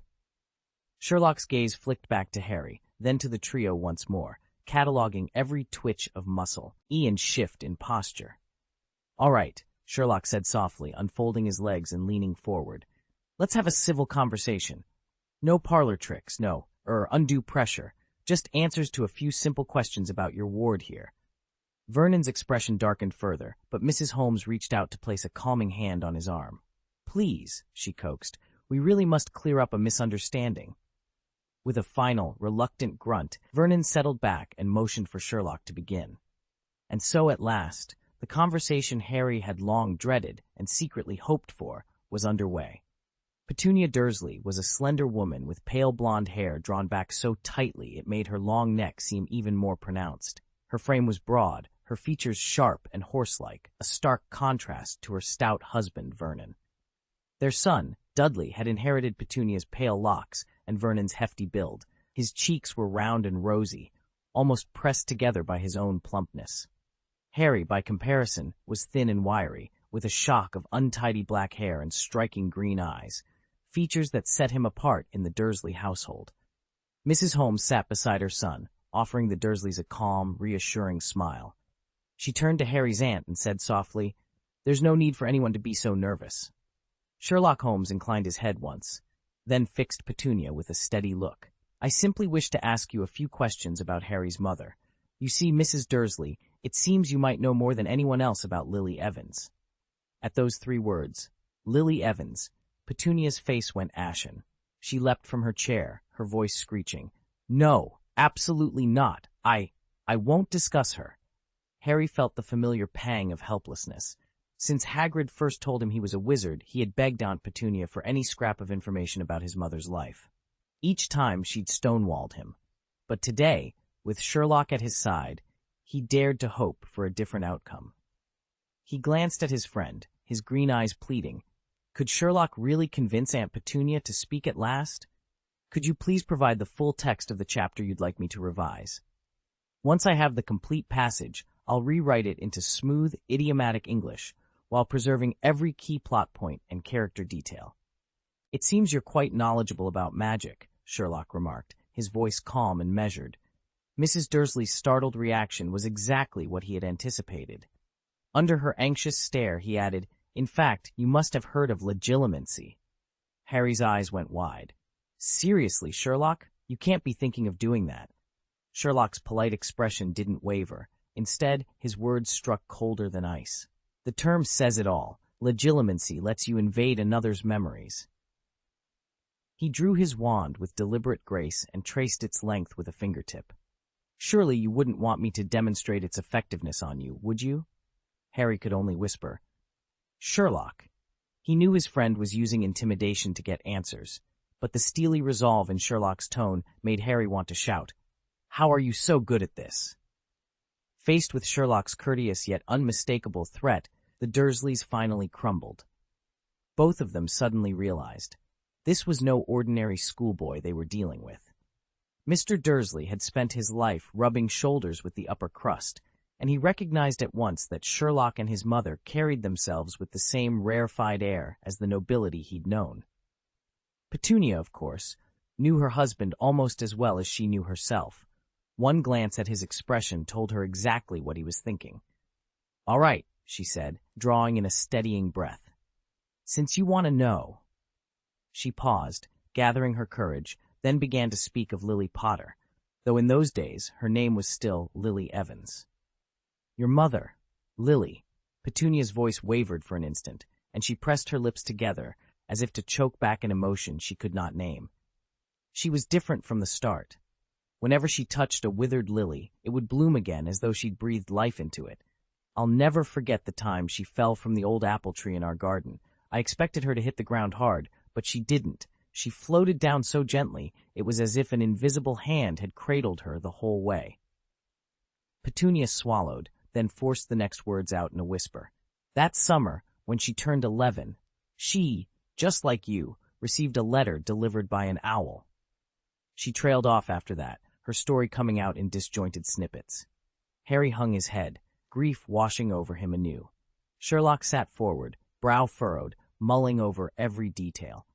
Despite the gaps and stumbles, Mrs. Dursley's account had given him fresh insight into the mysterious girl who had once been Lily Evans.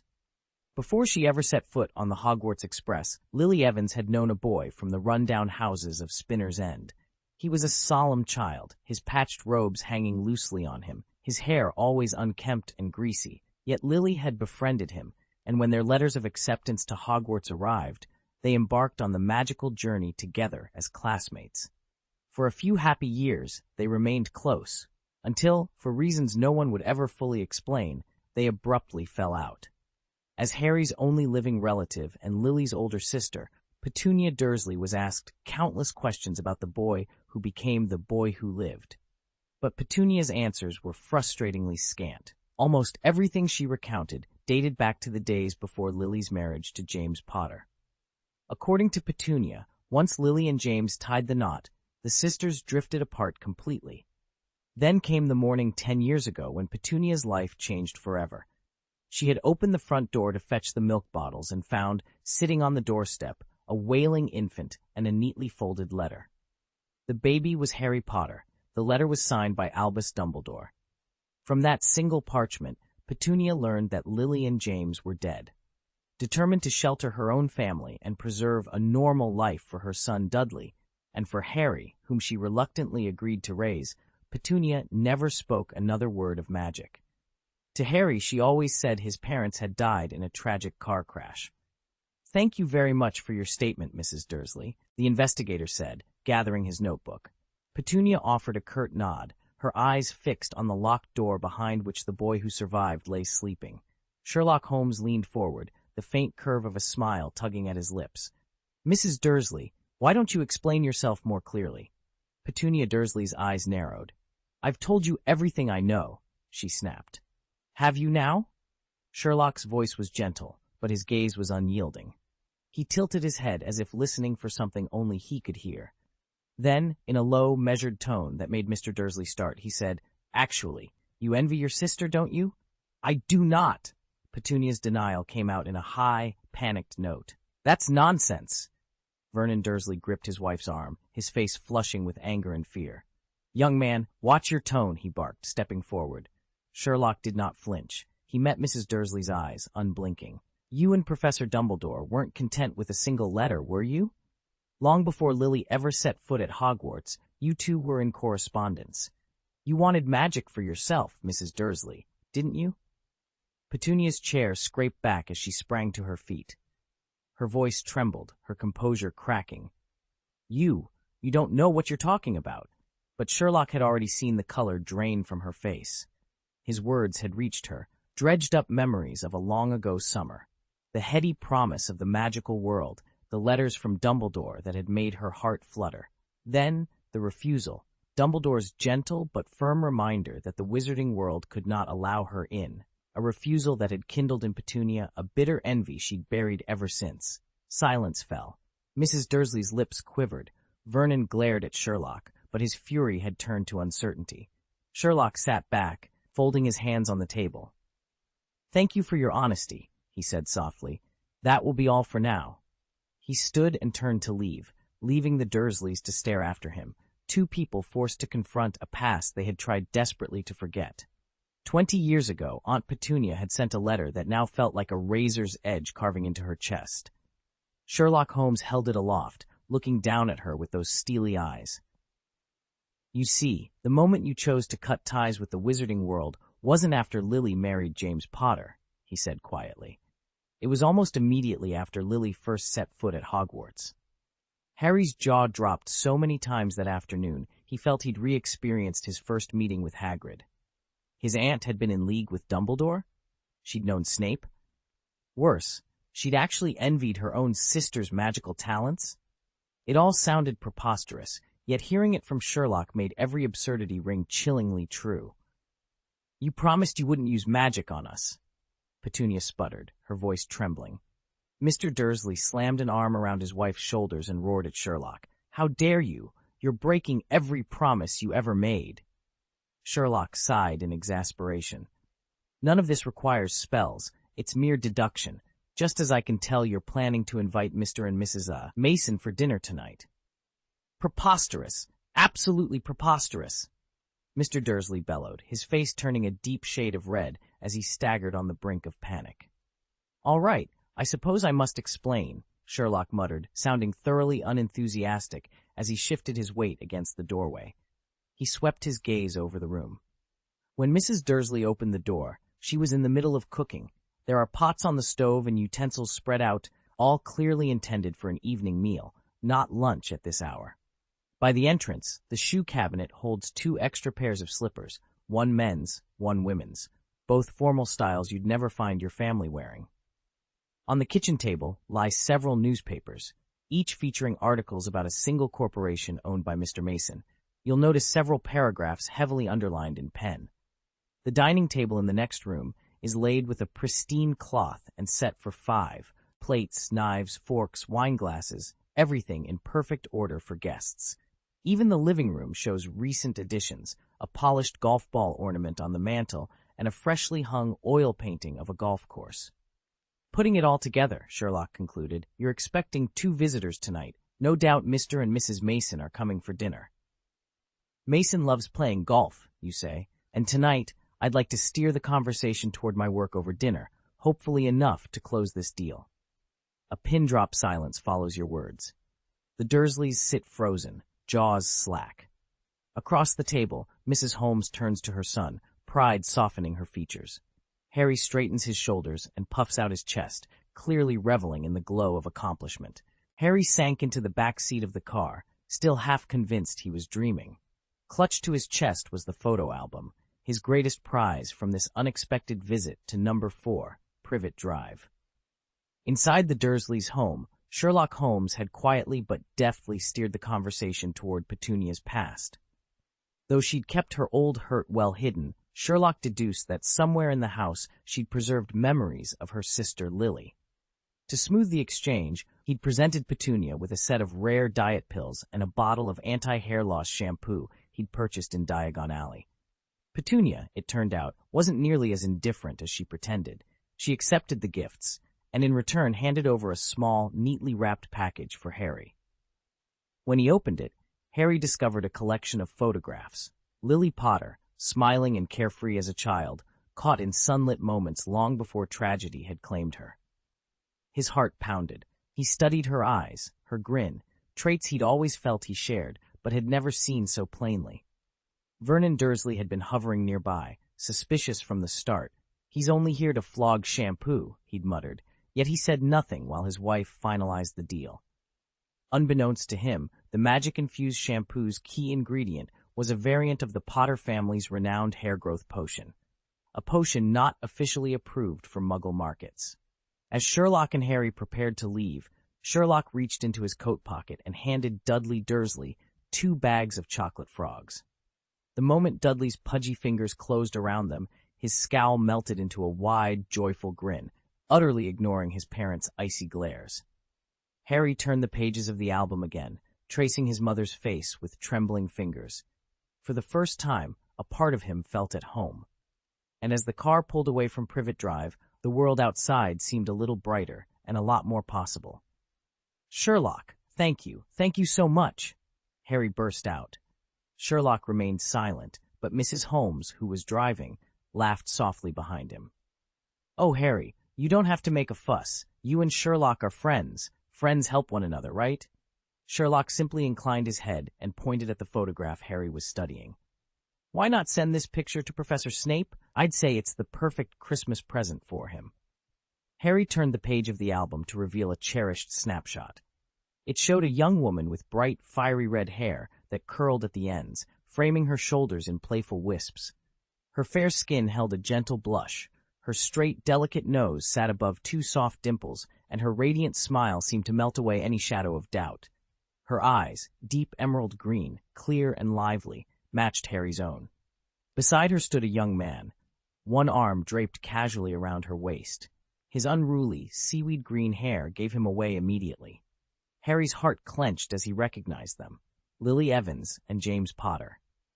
Harry suddenly realized why Sherlock had asked him earlier what gifts he should bring the professors. It was all leading up to this moment. Still he hesitated. "Is my mother really on good terms with Professor Snape?" he asked. "Evidently," Sherlock replied with quiet confidence. "I don't know the full story of why they drifted apart, but he still carries a deep guilt for failing to protect her." Harry frowned. "But is Snape truly uninvolved with Lord Voldemort? I meant to mention it at the start of term. When Snape looked at me, my scar burned." At that, Sherlock's casual demeanor vanished. He leaned forward, propping his chin on his hands, and studied Harry with sharp, intent eyes.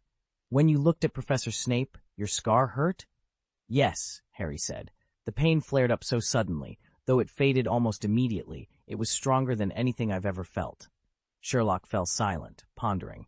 After a moment, he spoke, his voice low and precise. "Are you absolutely sure it was triggered by looking at Professor Snape? And not like at the Quidditch pitch?" Ron piped up, glancing between Harry and Sherlock. Harry hesitated. "Yes, but Sherlock, what are you getting at?" Mention of the Quidditch pitch brought the memory rushing back. Everyone at Hogwarts had believed Professor Snape was trying to knock Harry off his broomstick, yet only Sherlock had deduced the truth, that Snape had actually been shielding Harry. Sherlock's voice dropped to a whisper.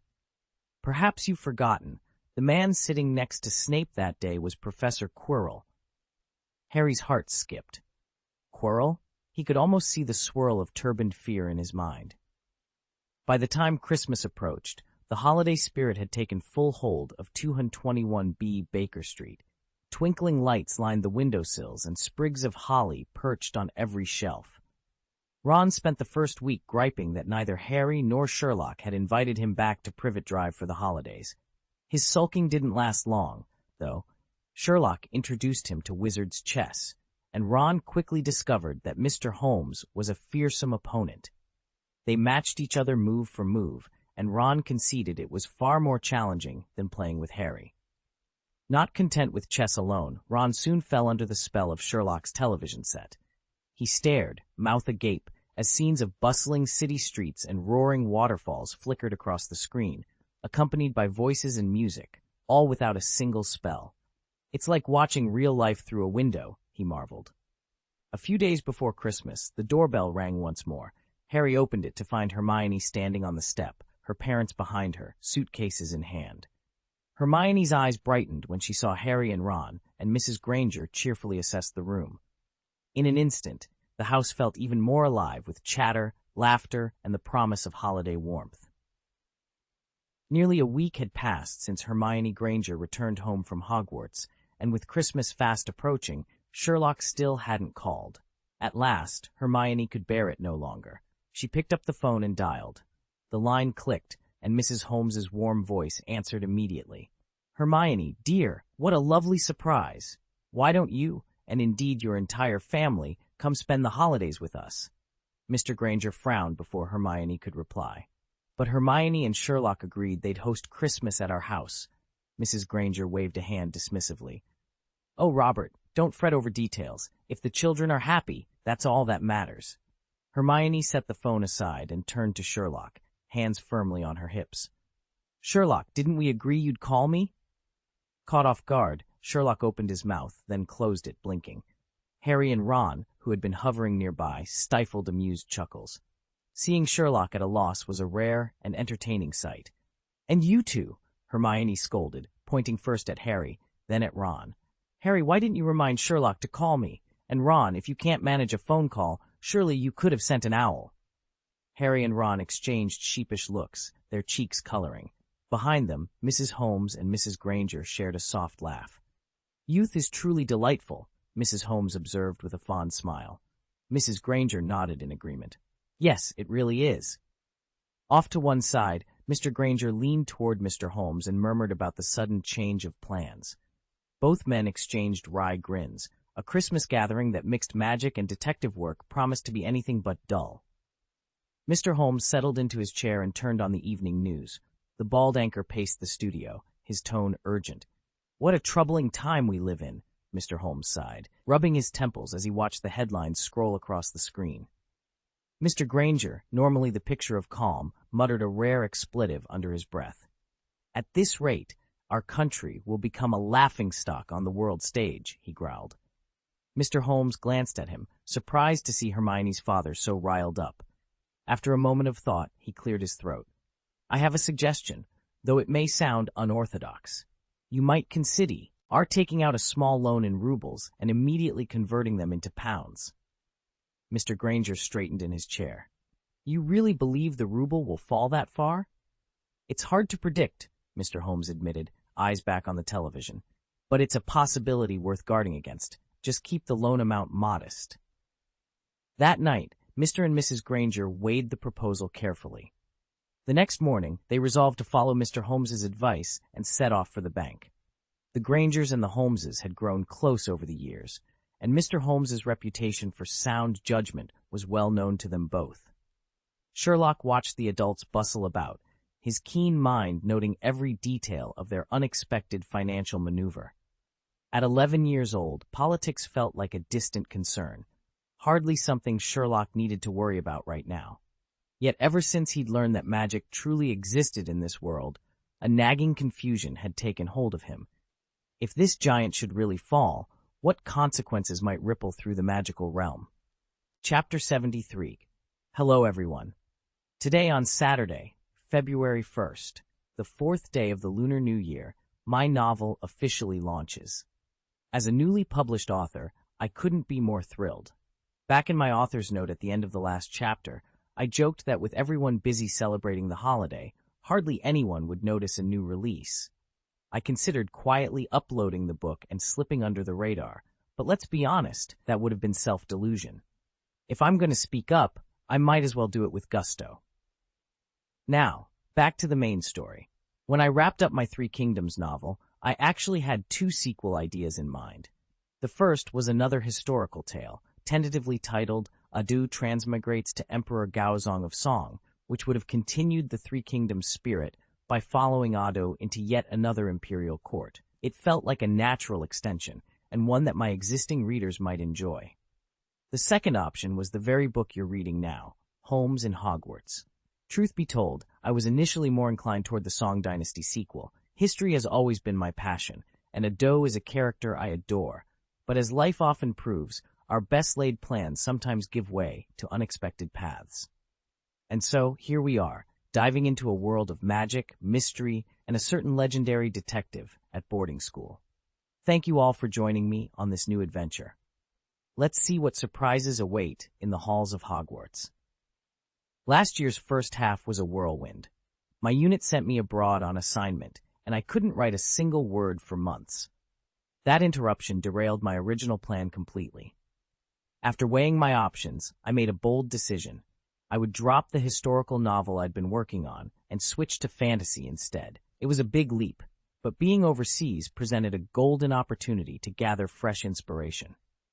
When I finally returned home, I was greeted by a mountain of work and an ever-growing backlog. Juggling a full-time job with my writing meant I simply couldn't churn out 5,000 or 6,000 words every day on a whim. So I threw myself into preparation, outlining characters, mapping out magic systems, and sketching the world's history down to the smallest detail. All that research and planning paid off, but it also meant the book didn't launch until the very end of last year. Now that the novel is out, I can't help but wonder, how many of you who enjoyed my old stories are still here?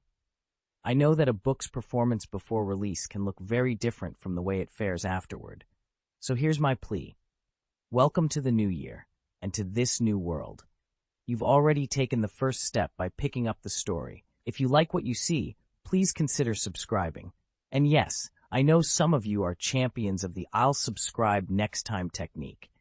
It's not about money, you're just waiting for that perfect moment. But if this tale lights your imagination, I'd truly appreciate your support from the very beginning. Happy reading.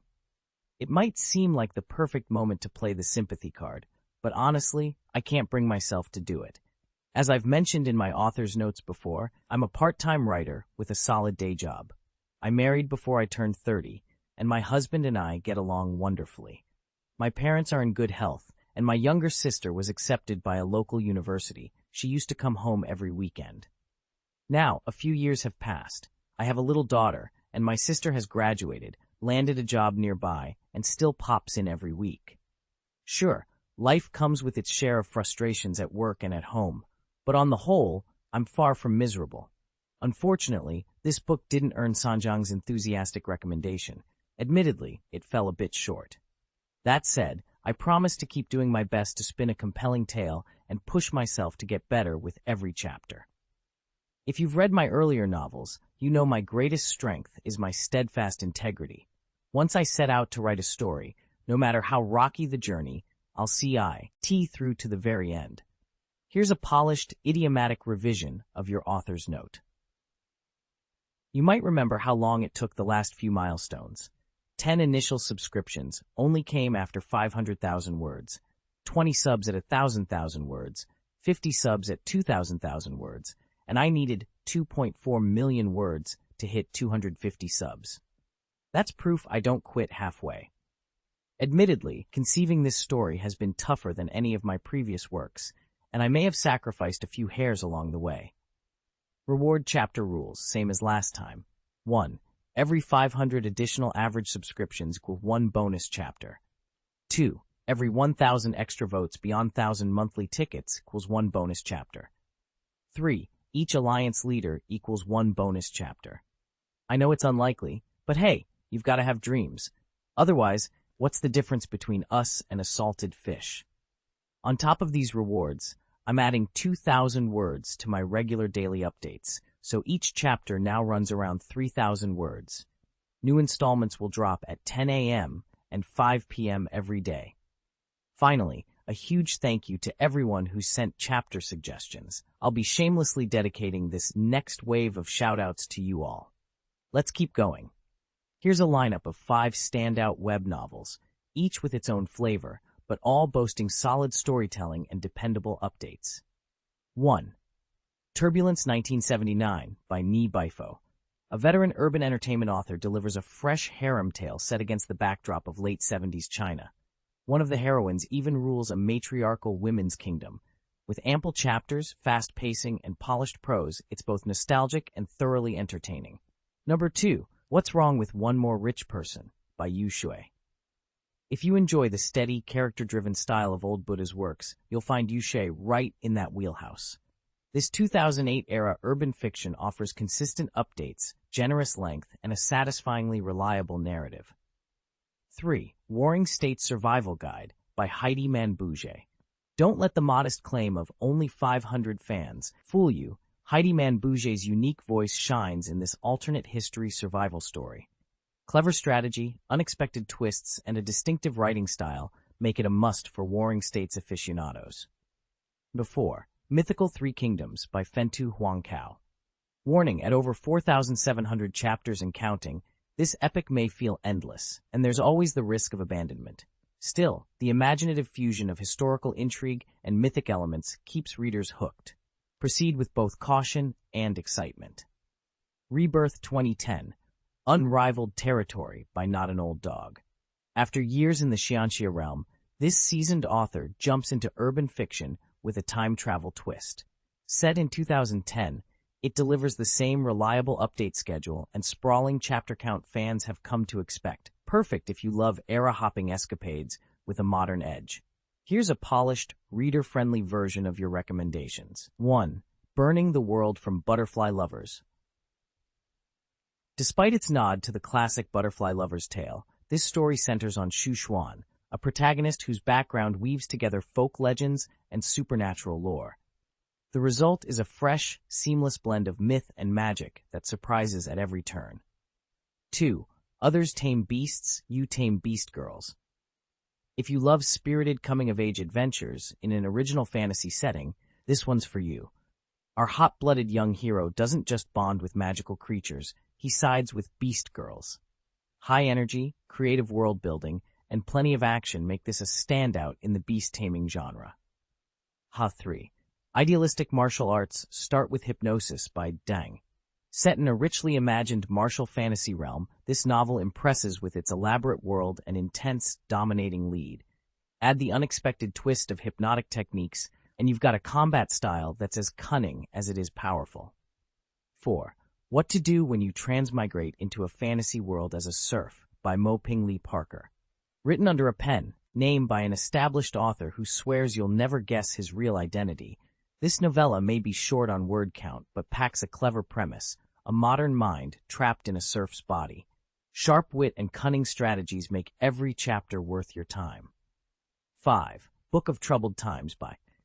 Though this Three Kingdoms-inspired epic has already concluded, it remains a gold standard for historical fantasy.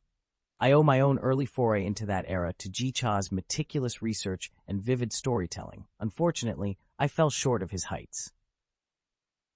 6. Dragon by Luden Pashui. Flawless plotting, engaging characters, and immersive world-building. What more could you ask for? The only drawback is an unpredictable update schedule. And to anyone comparing this newcomer's prose to that of a web novel legend, please be kind. I'm still honing my craft. Happy reading. Then, let them offer their loyalty. By Chang Shi, a seasoned light novel author, delivers a masterful blend of transmigration, apocalypse, malevolent forces, and superpowers. The world he builds teems with rich detail, yet never feels tangled, and readers can rely on its steady update pace. Seeking good fortune and avoiding misfortune, starting from the Celestial Master's Mansion, by Baiwei Feiying, veteran fantasy writer, Baiwei Feiying delights with fresh anti-trope twists, sharp humor, and fully realized characters. This sprawling saga satisfies both in scope and substance, offering a generous and engaging reading experience. Wishing everyone a joyful Chinese New Year and all the best in the year ahead. Chapter 74, December 25th, 1991. Hermione's temper was all but blazing. First, Sherlock hadn't so much as sent her a holiday greeting. Now she discovered he'd spirited Harry off to Privet Drive and neglected to bring her along. How dare he exclude her from what promised to be a most fascinating excursion? It was far too late for recriminations, however, and Hermione seethed in silence. Thankfully, or so Ron claimed, there remained one way to soothe her wounded pride. Under his persistent urging, Sherlock finally agreed to perform a few of their favorite violin pieces as compensation. After all, Holmes was a consummate violinist, quite capable of tackling the most demanding repertoire. In practice, however, his gift proved unusual. Every evening, Sherlock would settle into his armchair, rest the violin across his knees, close his eyes, and begin to play. At times, the music drifted like a melancholy breeze, high and sweet. At others, it brightened into an oddly jaunty air. And then, well, the strings would screech and rasp as though a saw was ripping through wood. Ron, stationed on the opposite sofa, cringed with every dissonant scrape. Yet Mr. and Mrs. Holmes, seated comfortably nearby, listened on in serene appreciation, as if nothing at all were amiss. Hermione, ears reddening, clenched her fists. The offering had been made, the performance given. But she wasn't sure whether she felt rewarded or simply in need of earplugs. Harry didn't even whisper a sound. Overwhelmed, Ron had no choice but to flee to his bedroom and slam the door. But Sherlock's violin playing was so intense and unrelenting that every piercing note still rattled Ron's ears. He paced in agony, hands pressed to his temples. At last, with Hermione firmly at his side, Ron seized the moment to voice his plea. By the end of their discussion, they'd hammered out a compromise that suited everyone. Hermione's fury finally ebbed away, and Ron let out a long, grateful sigh. He was certain that if Sherlock had continued that practice session for even one more day, he would have lost his mind. After dinner, the Granger family of three gathered their things and prepared to leave. Hermione hesitated in the doorway, visibly torn, but managed one last reminder to Sherlock. "Please, don't forget to write, or send an owl, so we know you're all right." A few days slipped by until finally December 25th, 1991 arrived, Christmas Day. That morning brought vindication for Mr. Granger's earlier defiant prediction. The so-called unbreakable alliance had indeed fallen apart under its own weight, becoming the object of snickers and scoffs across the wizarding world. It was no exaggeration to say that the collapse of the alliance was the most momentous international event to shake the Muggle world since World War II. Whether it would ripple into the magical community was still anybody's guess. But for the young witches and wizards at Hogwarts, such distant politics might as well have been fairy tales. Most of them hadn't even heard the news, and those who had were far more excited by a far more immediate concern. Christmas morning. When Sherlock, Harry, and Ron awoke on December 25th, each of them found their dormitory rooms overflowing with unopened parcels and neatly stacked boxes. It was, after all, one of the perks of living in a world where Owlpost could stand in for Santa's sleigh. Sherlock sat up in bed and stared, wide-eyed, at the mountain of gifts piled on his desk and floor. He could scarcely believe how many people had sent him presents. Just then, Harry and Ron burst into the room, grinning from ear to ear. "Surprise!" they called out in unison. "Merry Christmas!" But their voices trailed off as they took in the sheer volume of Sherlock's haul. Mouths agape, they exchanged a look of astonishment. Sherlock cleared his throat, at last finding his voice. "I didn't expect so many." Ron shook his head, still surveying the towering stacks. "Neither did we. You've got, what, a dozen parcels at least, in all shapes and sizes." Harry edged closer, lifting a ribbon-tied box. "Who sent you these?" Sherlock rose to his feet and began sorting through the gifts, a small smile tugging at the corners of his mouth. "A few professors, classmates, even Mycroft slipped me something late last night. But there's more," he added, pointing to a green velvet sack tucked in the corner, "and I'm dying to see what's inside." As the three friends dove into Sherlock's unexpected bounty, the troubles of the wider world, both magical and Muggle, felt 1,000 miles away. All that mattered in that moment was the warmth of friendship and the gentle thrill of Christmas magic. "Hiss, Sherlock, look at all these presents you've gotten." Harry woke that morning to find a neat little pile of packages at the foot of his bed. and was already filled with surprise. Moments later, Ron knocked on Harry's door, and Harry practically bounced over to point them out. "Come and see, I've got so many gifts," Ron grinned. "What did you expect, a cabbage?" He waved a hand at his own much taller stack of parcels. With more relatives and friends than Harry, of course he had more to open. The two of them decided to pay Sherlock a visit, and what they found was downright astonishing. Sherlock's room was buried in packages. Ron blinked, then jabbed at one especially large, bulging envelope. "This one's definitely from Mum." Harry raised an eyebrow. "Ron, are you trying to deduce who sent it?" "I saw the same wrapping in your room," Harry said. Ron huffed. "No big mystery. It's Mrs. Weasley's handiwork. She's probably knitted us each one of those famous Weasley jumpers. I'll bet Hermione got one, too." At Harry and Ron's urging, the three young wizards heaped their gifts together and began tearing into them. And sure enough, there beneath a tangle of ribbon lay 4 perfectly knitted, brightly colored Weasley family sweaters, each one as unique as its intended recipient. The Weasleys' gift for Sherlock turned out to be a hand-knitted blue sweater, the front proudly embroidered with a bold S. Harry's was the familiar emerald green emblazoned with an H, and Ron's came in bright magenta, sporting an R. Alongside each jumper sat a generous tin of Mrs. Weasley's homemade fudge, rich, buttery, and completely irresistible. Next was Hagrid's turn. True to form, he'd carved each of them a wooden flute. The surfaces were a little rough, but they felt solid in the hand. Hagrid claimed they'd survived a few stray bludger blows and still played sweet, clear notes. Hermione's gifts proved especially thoughtful. For Harry, she'd tucked a box of delicately shaped horseshoe-style chocolates, each one practically perfect. Ron received a towering tin of Bertie Bott's every flavor beans, a daring choice, considering his knack for getting the worst flavors. Sherlock, however, unwrapped a slender, deep green leather tome, a rare anthology of criminal cases, its margins filled with Hermione's meticulous notes. It was, he knew immediately, exactly what he'd hoped for. To Harry and Ron's surprise, the gift wasn't the collectible cases of wizarding crimes they'd discussed at all. Instead, it was a slim volume entitled Charismatic Speaking Master. A slip of parchment was affixed to the cover in elegant script, "Study hard." Sherlock remained impassive. Harry and Ron stared at one another, puzzled. Sherlock flipped open the flyleaf and read aloud the sentence scrawled inside. "This book provides exclusive formulas for communication skills, allowing you to be unremarkable in silence, but astonishing the moment you speak." Sherlock fell silent again. Finally, Ron cleared his throat.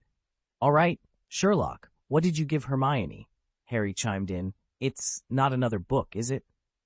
"It is a book," Ron confirmed, squinting at the title on the cover underneath Sherlock's gift tag. "Makeup for Beginners." Both boys drew in a shocked breath. "Good heavens, you really got her makeup tips?" Harry shook his head in bewilderment. "Why would you give Hermione that?" After all, Sherlock's presents for them had been perfectly practical.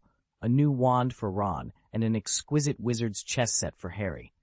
Why, then, this sudden change in style when it came to Hermione? "When choosing a gift, you must always keep your recipient's practical needs in mind," Sherlock said evenly.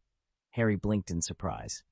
"Holmes," Ron ventured after a moment, "if you don't mind me asking, do you really think Hermione needs lessons in makeup and fashion?" "Undoubtedly," Sherlock replied. Harry and Ron exchanged looks of incredulity.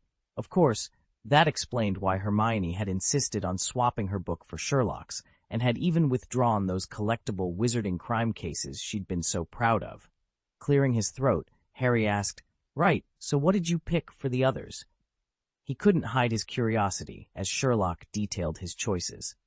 Professor Dumbledore is to receive 3 consecutive years of periodontal checkups and complimentary teeth cleanings. Professor McGonagall, an elegant British tea set.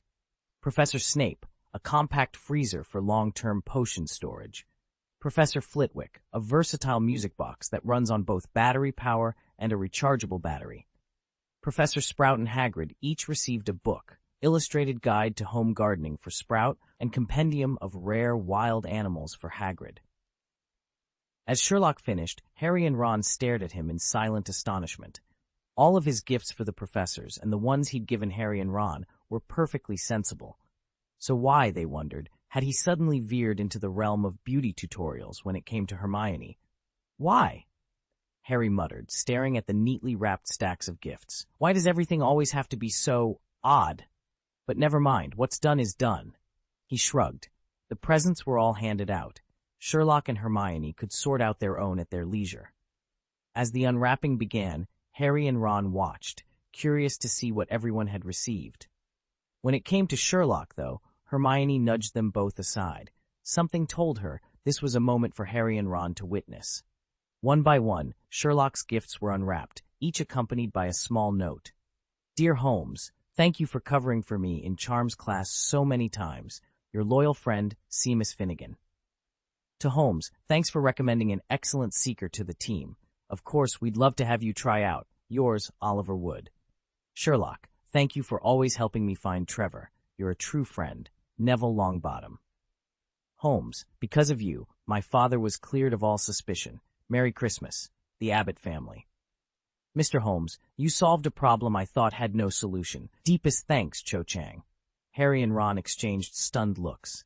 None of them had realized just how many favors Sherlock had quietly performed. No wonder everyone was so grateful. Finally, Harry cleared his throat. Sherlock, have you ever thought of using those, deduction skills professionally? You know, as a detective? Sherlock looked up from the last note, expression serious for a moment. Harry, when I was a child, my dream was to become a pirate. Harry blinked, speechless. Wait. First, tell me exactly what a detective is. And with that odd question, the three of them whiled away a slow, uneventful morning in conversation. After lunch, Mr. and Mrs. Holmes set off for a walk, leaving Harry, Ron, and Sherlock behind at the house. Harry and Ron quickly resumed their wizard's chess match. Ron, used to Grandmaster-level games, found even a bronze-tier opponent a refreshing change of pace. Sherlock, however, sat motionless, staring blankly at the wall. Had nobody interrupted him, he might have stayed like that all afternoon. Then Hermione's call came. In a tight, formal voice, she told Sherlock that her father had taken Mr. Holmes's advice and borrowed a sum of rubles from the bank. Given the current market, he was certain to pocket a profit, whether a small one, a middling one, or something substantial, she couldn't yet say. Sherlock's only response was a terse, I see, and he gave no hint as to why he'd suggested the loan, or what Christmas gift he might have in mind. Frustrated by his perfunctory replies, Hermione abruptly slammed down the receiver. No sooner had they hung up than the phone rang again. This time, Hermione rattled off a list of other gifts she'd received, not overwhelmingly impressive, but at least adequate. Still, Sherlock didn't so much as blink. Hermione slammed down the receiver again, her cheeks flushed with fury. Across the table, Sherlock Holmes simply rose, tucked his hands into his coat pockets, and announced, I'm going out for a walk. I won't be answering that blasted thing anymore. Without another word, he slipped out the door. As soon as the front door clicked shut, Ron leaned back in his chair and let out a long sigh. Honestly, he said, tossing an exasperated look at Harry, Hermione can be so overbearing. No wonder Sherlock bolted. He just didn't want to deal with another one of her phone calls. Harry nodded in agreement. Definitely. Hey, don't sound like Sherlock, Ron chided. Am I? Harry replied with a small grin. See what I mean? Me? I wouldn't dare. They bantered back and forth for another moment, but then the landline began to shrill again. Both boys exchanged weary glances. Without a word, they let it ring on. 5, 6, 7 rings. Still she persisted. Ron muttered, The woman's relentless. I can't. My ears are bleeding. Harry rolled his eyes and finally got to his feet. All right, I'll do it. He crossed the room, lifted the receiver, and the ringing stopped instantly. This is Harry, he said into the mouthpiece. Sherlock's gone out. There was dead silence on the other end. Harry waited, brows knitting, until a new voice, low and unfamiliar, floated through the receiver. Which one are you? The stranger asked. Harry Potter or Ron Weasley? Harry's pulse quickened. Who is this? A soft, amused chuckle answered him. Me? The caller paused, as if savoring the suspense. Just someone very interested in your answer. I'm the closest thing to a friend Sherlock Holmes will ever have. What did you say? What does that mean? Harry's heart pounded as he shot a frantic look at Ron. He gestured and mouthed words, urging his friend to get Sherlock. Ron's brow knit in confusion. but he caught Harry's urgency and slipped silently from the room. On the other end of the line, the stranger's voice remained unnervingly calm. An enemy, really. At least that's how Holmes views me. Ask him, and he'll probably call me his arch-nemesis. He does love the theatrics. Isn't that right, Mr. Potter? Harry gripped the receiver tighter. How could this person know so much about them? How do you? You just let Mr. Weasley go, didn't you? A soft, amused chuckle answered him. Apparently, Holmes never mentioned that any movement you make while speaking subtly changes your vocal signature. Harry closed his door gently behind him and let out a tired sigh. The corridors at this hour were hushed, the portraits dozing through another quiet night. He laid his cloak over a chair and reached for the wizarding wireless on his bedside table, an odd choice for a private room, but it sometimes picked up Muggle broadcasts. Tonight, it crackled to life with a single, insistent ring. He pressed the receiver to his ear. Potter speaking. The voice on the other end was cool, detached. Your friend's movements were a bit too loud. I could hear the door opening and closing from several feet away. Harry's hand tightened on the handset. Who are you? A low laugh drifted through the line, amused and a little mocking. I told you once, I'm Sherlock Holmes's archenemy. Now tell me, do you plan to keep playing the loyal friend? That's none of your business. Perhaps not, the stranger conceded. But I'm calling to make you an offer, a regular stipend, quite generous, in exchange for a favor. Harry frowned. What favor? Information, the caller said simply. You won't have to break into his flat or rummage through his papers. Just let me know what he's doing. Why would I do that? Who are you, really? What's your endgame? Harry had already asked this twice. Each time the other side wove around his question. Because Holmes occupies my thoughts, and I care about the shape his life takes. I'll explain the rest once you agree, on one condition, absolute secrecy. I refuse, Harry said firmly. Calm down, Mr. Potter. I haven't even told you how much I'm prepared to pay. Doesn't matter. Harry slammed the wireless off. He sat on the edge of his bed, heart pounding. Who on earth was that, and what did they intend for Sherlock Holmes? Harry pressed the phone tighter against his ear. I'm sorry, but I can't help you with that. Sherlock is my friend. I'm not going to do something behind his back. A light chuckle drifted through the receiver, utterly devoid of anger. Oh, come now. Do you really trust no one but Sherlock Holmes? Harry hesitated, his jaw tightening. The caller's tone was almost playful, as if he'd struck a nerve. I mean it, Harry repeated. I won't be part of whatever scheme this is. Very well, the voice said, still breezy. But if you won't cooperate, perhaps I'll give Ron Weasley a call instead. Last I heard, he could use a little extra coin. I'm sure he'd be thrilled to lend me a hand. Harry's grip on the phone tightened. He knew, beyond a doubt, that involving Ron would only complicate things further, but he refused to show it. Don't bother, he said, voice low and steady. You won't get anything out of us. He ended the call before the other side could reply, then sank back against the wall, heart pounding. Sherlock was going to hear about this, one way or another. Chapter 75. I Am His Enemy. Harry's heart had been thudding ever since that cryptic phone call. The voice on the other end claimed to be Sherlock's nemesis, and somehow knew Harry's identity without effort. He'd threatened to switch his target to Ron if Harry didn't fall in line. When Harry tried to make his position clear, the caller merely laughed and hung up. Panicked, Harry waited almost an hour for Sherlock and Ron to return. At last, they burst back through the door, Sherlock oddly unruffled as ever, Ron breathless and drenched in sweat. Harry stared at them. You went out to find this guy, right? What happened? Ron planted his hands on his knees, gasping. Mate, I've never met anyone like him. Sherlock gave Ron a sidelong look. We went for a jog. A jog? Harry echoed incredulously. You mean to say you chased after Mr. Mystery and you came back exhausted from a jog? Sherlock folded his arms. It wasn't just any jog. He insisted on it. Before we realized what was happening, we'd been running laps with him, fast laps. You could say he's in rather exceptional shape. Harry's eyes narrowed. So instead of scouting him, you two ended up exercising with him? Ron straightened and wiped his brow on his sleeve. He welcomed us warmly, as though we were old friends. Claimed that physical fitness sharpens the mind. Sherlock, you can't deny his logic was flawless. Sherlock shrugged. He's intelligent, adaptable, but charming in a disturbing way. He asked subtle questions, probed our weaknesses under the guise of small talk. Harry ran a hand through his hair. Couldn't you have turned back when things got weird? Sherlock closed his eyes in mild frustration. He has an uncanny ability to anticipate objections. Every time we paused, he'd suggest one more hill, one more sprint. By the time I sensed real danger, we were already 2 miles out of town. Harry paced. And what now?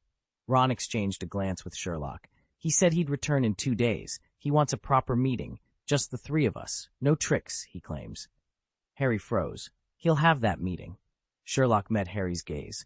Agreed, but we'll be prepared. I've never encountered an adversary like this. He's testing boundaries, our physical limits, our trust in each other. Ron cracked his knuckles, a grin forming despite his exhaustion. Then let's show him what we're really made of. Harry took a deep breath. All right, we'll meet him, and when we do, we won't end up on his morning workout routine. Got it? Sherlock gave a small, approving nod. Precisely.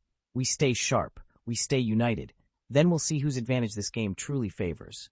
Harry squared his shoulders. I am his enemy, and I won't be outpaced on the track or anywhere else. You call that a jog? Ron wheezed, but before he could really complain, he broke into 2 violent coughs, his face going bright red. Fine, say whatever you want. I'm done. I'm resting. With that, he stomped off, hauled himself to his bedroom, and flopped face down on the bed. Harry would normally follow to make sure Ron was all right, but today he had something urgent to discuss, and he didn't want Ron to overhear it. So he caught up with Sherlock in the hallway and lowered his voice. Why did you just get here? Didn't Ron call you? Harry asked. Sherlock shook his head. Ron said Hermione rang again, asking me to come back right away. I assumed it was nothing serious, so I had him run 2 laps to pass the time. Harry bit back a curse and took a slow breath. It wasn't Hermione. Someone claiming to be your enemy phoned. Sherlock cut him off coolly. Which one? Harry blinked. You mean you have multiple enemies? Sherlock arched an eyebrow. He identified himself as my nemesis. Harry pressed on. And he offered Ron money to keep tabs on me? Sherlock's expression didn't change, but Harry could see a flicker of interest in his eyes. How had he guessed so quickly? Harry gave a short, uncertain nod. Yes. Sherlock cocked his head. So you turned him down? Harry frowned. I did. Sherlock's lips quirked into a faint smile. What a pity. If you'd agreed, we could have split it. Harry's brow furrowed.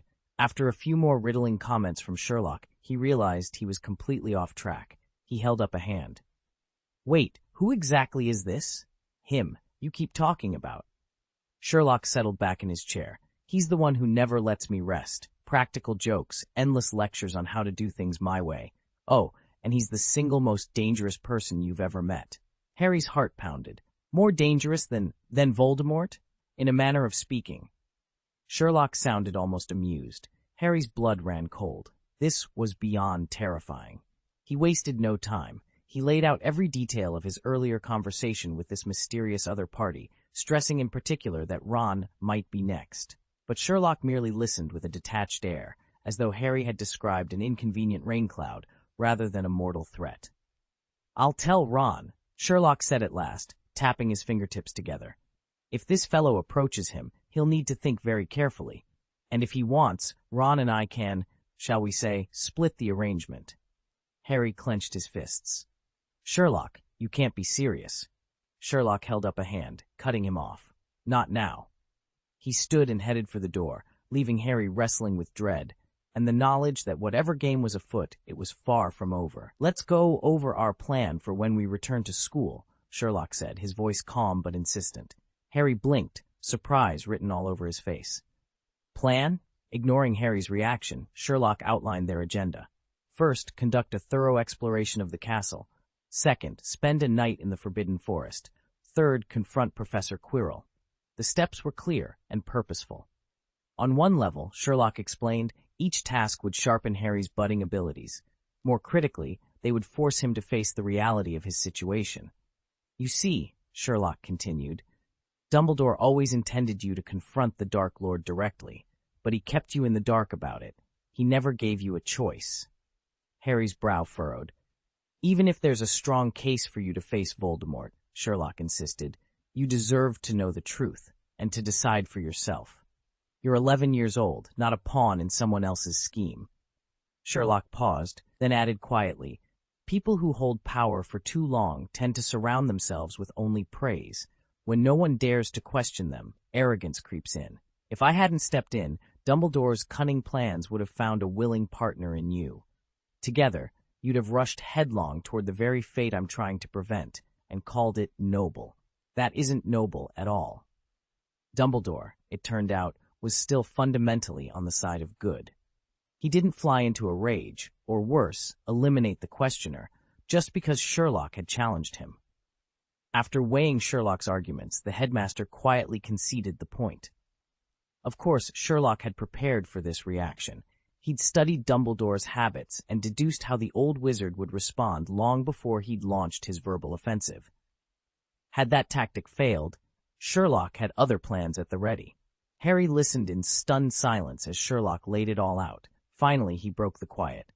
"Sherlock," he said, voice trembling, "do you mean Dumbledore actually wants me to confront Voldemort face to face?" "He takes the prophecy very seriously," Sherlock replied, folding his arms. A frown creased his brow. "But I'm certain he hasn't told us everything. He's still holding back." Harry's eyes widened. "He wouldn't harm me, would he?" "Not directly," Sherlock assured him, though his tone was flat. "He needs you alive for his plan. There's no question of killing you." A tense pause followed. Then Harry inhaled and squared his shoulders. "So just tell me what I need to do." Sherlock's lips curled into a small, wry smile. "You've always been good at listening, and better still at doing. With you on board, everything becomes simple. We'll go over the details once we get back to Hogwarts." Harry nodded, though a nagging doubt tugged at him. It wasn't until he'd changed into his pajamas and was about to slide under the covers that he realized something glaringly obvious. He'd forgotten to ask one crucial question. Who was that mysterious figure Dumbledore had mentioned? Harry couldn't help staring at his breakfast, his mood sinking lower by the second. How had the conversation circled back to him again? He'd only just realized that Sherlock had managed to outwit him, yet again, and if Sherlock refused to explain himself, all Harry's sleuthing would be for nothing. Still, if he didn't get some answers, he'd be up all night worrying. By the time morning rolled around, Harry had made up his mind. He had to tell Ron and Hermione. He found them in the Gryffindor common room, Hermione curled up with a book and Ron sipping tea across from her. "Look, there's someone, some mysterious person, who wants Ron and me to keep an eye on Sherlock," Harry blurted out. Hermione snapped her book shut. "Wait, monitor Sherlock? Then why didn't they come to me?" Harry held up a hand. "It's not that they don't trust you, it's just that Ron and I share dormitory rooms with Sherlock. Logistically, it made sense to approach us." Hermione gave him a look that hovered between exasperation and disbelief. "And what did Sherlock say to all this?" "He wouldn't tell me any details," Harry admitted. "He only told Ron and me that we could accept the assignment and then split the fee with him." Hermione slammed the table so hard her teacup rattled. "He did what? That's outrageous. He can't just pass the buck like that. If you're two going after him, then I am too. I'm not going to sit here while you boys play spy." Ron opened his mouth, half in protest and half in embarrassment, but Hermione was already swinging her bag over her shoulder. Harry exchanged a look with Ron. Thanks, Hermione. I appreciate it." Hermione's eyes flashed. "Don't thank me yet. We've got a mystery to solve, and I'm not letting Sherlock off the hook." "Didn't you just visit a few days ago?" Ron blurted, having been idly listening by the phone and completely misreporting yesterday's conversation. The instant the words left his mouth, Harry sunk into his chair, thinking, this is bad. No sooner had Ron spoken than Hermione's voice cut through the line like glass. "Ronald, what on earth do you mean by that?" For the next 15 minutes, she unleashed a torrent of questions, protestations, and pointed remarks at a volume that nearly shattered their eardrums. Finally, with an indignant click, she hung up. Harry and Ron sat in stunned silence, staring at the silent handset. "You really shouldn't have said that," Harry muttered. Ron ran a hand through his hair, cheeks reddening. "I honestly didn't think she'd take it so badly." Harry held up his hands. "Well, at least she's coming over." He offered Ron a wry grin. "We'll just have to smooth things over in person." She's smarter than the lot of us, Hermione insisted, pacing between the others. Maybe she really can wring the truth out of Sherlock. Ron glanced at them both in bewilderment. Honestly, aren't you overthinking this? Sherlock himself doesn't care, so it can't be that serious. But he did say she's the most dangerous person he's ever met, Harry shot back. Even more dangerous than... Don't you dare say that name again. I'm gonna say it! Lord Voldemort! Lord Voldemort! Lord Voldemort! All right, you win. Ron held up his hands in surrender. I was wrong. You're my brother. My real brother. Okay? Ron rolled his eyes as he sat down. Watching Harry and Hermione fuss over Sherlock, he suddenly realized they were both acting like him, terrified of someone who wouldn't bat an eyelash at their worry. After all, who was Sherlock? A man who could size you up in a second and know everything you'd done that day just by looking at you. He didn't need hand-holding or sympathy. Hell, if someone was willing to pay good gala, eons for their help, why not take the job? Split the fee with Sherlock and call it done. A fool's reward hardly worth letting your nerves ruin your day. Of course, Ron knew better than to say so out loud, at least not right now. Although Ron had finally put his mind at ease, and Harry and Hermione still couldn't shake their nerves, none of them could have predicted how abruptly things were about to change. It was 3 days after that mysterious phone call when Hermione prepared to pay yet another visit to Holmes's lodgings. Her father, Mr. Granger, had declared she was spending far too much time at 221B Baker Street and urged her to cut back, but Hermione's curiosity proved hard to curb. That very morning, Harry and Sherlock returned from their usual workout, sparring and footwork drills in the sitting room, only to find a stranger waiting by the front door. He was impossibly tall, with thick eyebrows arching over large, alert eyes, and sharply defined features that gave him an air of both youth and authority. He carried a black umbrella in his right hand, its polished handle gleaming as he propped it casually on the floor. Though he looked no older than 18 or 19, the confident tilt of his chin suggested he might be closer to 28. Spotting Sherlock and Harry, the young man broke into a wide, knowing smile. Ah, the great detective and his trusty friend have returned. Looks like Potter's boxing practice paid off today. You only hit the mat once. At the sound of that voice, Harry felt every hair on his head stand on end. It was the very voice that had haunted his dreams for the past 3 nights. Sherlock, it's him, the man I've been telling you about. I knew it had to be him, Sherlock thought, listening to Harry's stunned exclamation. He wasn't the least bit surprised. Without hesitation, Sherlock strode forward under Harry's astonished gaze. Standing before that familiar yet strange face, he didn't bother with pleasantries. What are you doing here? He demanded. Just the same as always, looking out for you, the man replied coolly. Appreciate the concern, Sherlock said, though his tone was dry. He might have been shorter in stature, but Sherlock's confidence never wavered as he stood toe-to-toe with his brother. Even if he had to tilt his head up to meet those cool blue eyes, he refused to lose his edge. You're as overbearing as ever. Have you never stopped to think we're on the same side? Chapter 1. That's odd, Sherlock murmured, tilting his head as if weighing a thought, then shook his head. No. The other man sighed. You and I have more in common than you can imagine. In comparison, our little quarrels are nothing. Sherlock's eyes narrowed at the comment. The man pressed on earnestly. But someone's going to be upset about this. You know it will worry our parents. At once, Sherlock's expression hardened. Worry them? Me? Please understand, they've never worried about me, my Kaufu. Harry froze, stunned by the outburst. Wait, hold on a second. He stepped forward, slipping between the two. Turning first to Sherlock, then to the man called my Kaufu, he asked carefully, You said parents. Whose parents? Our mom and dad, they answered together. They both turned toward Harry in perfect unison, eyebrows arching in mirror-image surprise. Harry took an instinctive half-step back, utterly dumbfounded by the revelation. Sherlock let out a soft chuckle. Harry, meet my brother, Mycroft Holmes. He glanced back at Mycroft with a teasing grin. See that? He's put on a bit of weight again. Mycroft's expression flickered with amusement. Actually, I've been working on my muscle tone. Sherlock arched an eyebrow. Of course, muscle. Harry stared between them, bewildered. Brother? You two are really brothers? Absolutely, Sherlock replied, his patience thinning. He ran a hand through his hair. But he's not. Not what? Harry pressed. Harry hesitated, then blurted out, "The mastermind?" Sherlock exploded into laughter, clearly delighted. "Well said, my friend. Almost there." Mycroft laughed too, shaking his head in mock exasperation. "Honestly, I'm just an ordinary university student." Sherlock's smile vanished as he turned back to Harry, voice cool and exact. "Ordinary? He's been doing runs for the British government since before graduation. If he hadn't spent all his time taking odd jobs, he'd already have a post in the Queen's service." Harry stood frozen, the reality of their relationship and Mycroft's secret life suddenly sinking in. He never imagined that Sherlock's arch-nemesis would turn out to be his own brother, nor could he have guessed just how formidable that brother sounded. On the doorstep, the two siblings squared off, voices crackling with barely restrained anger.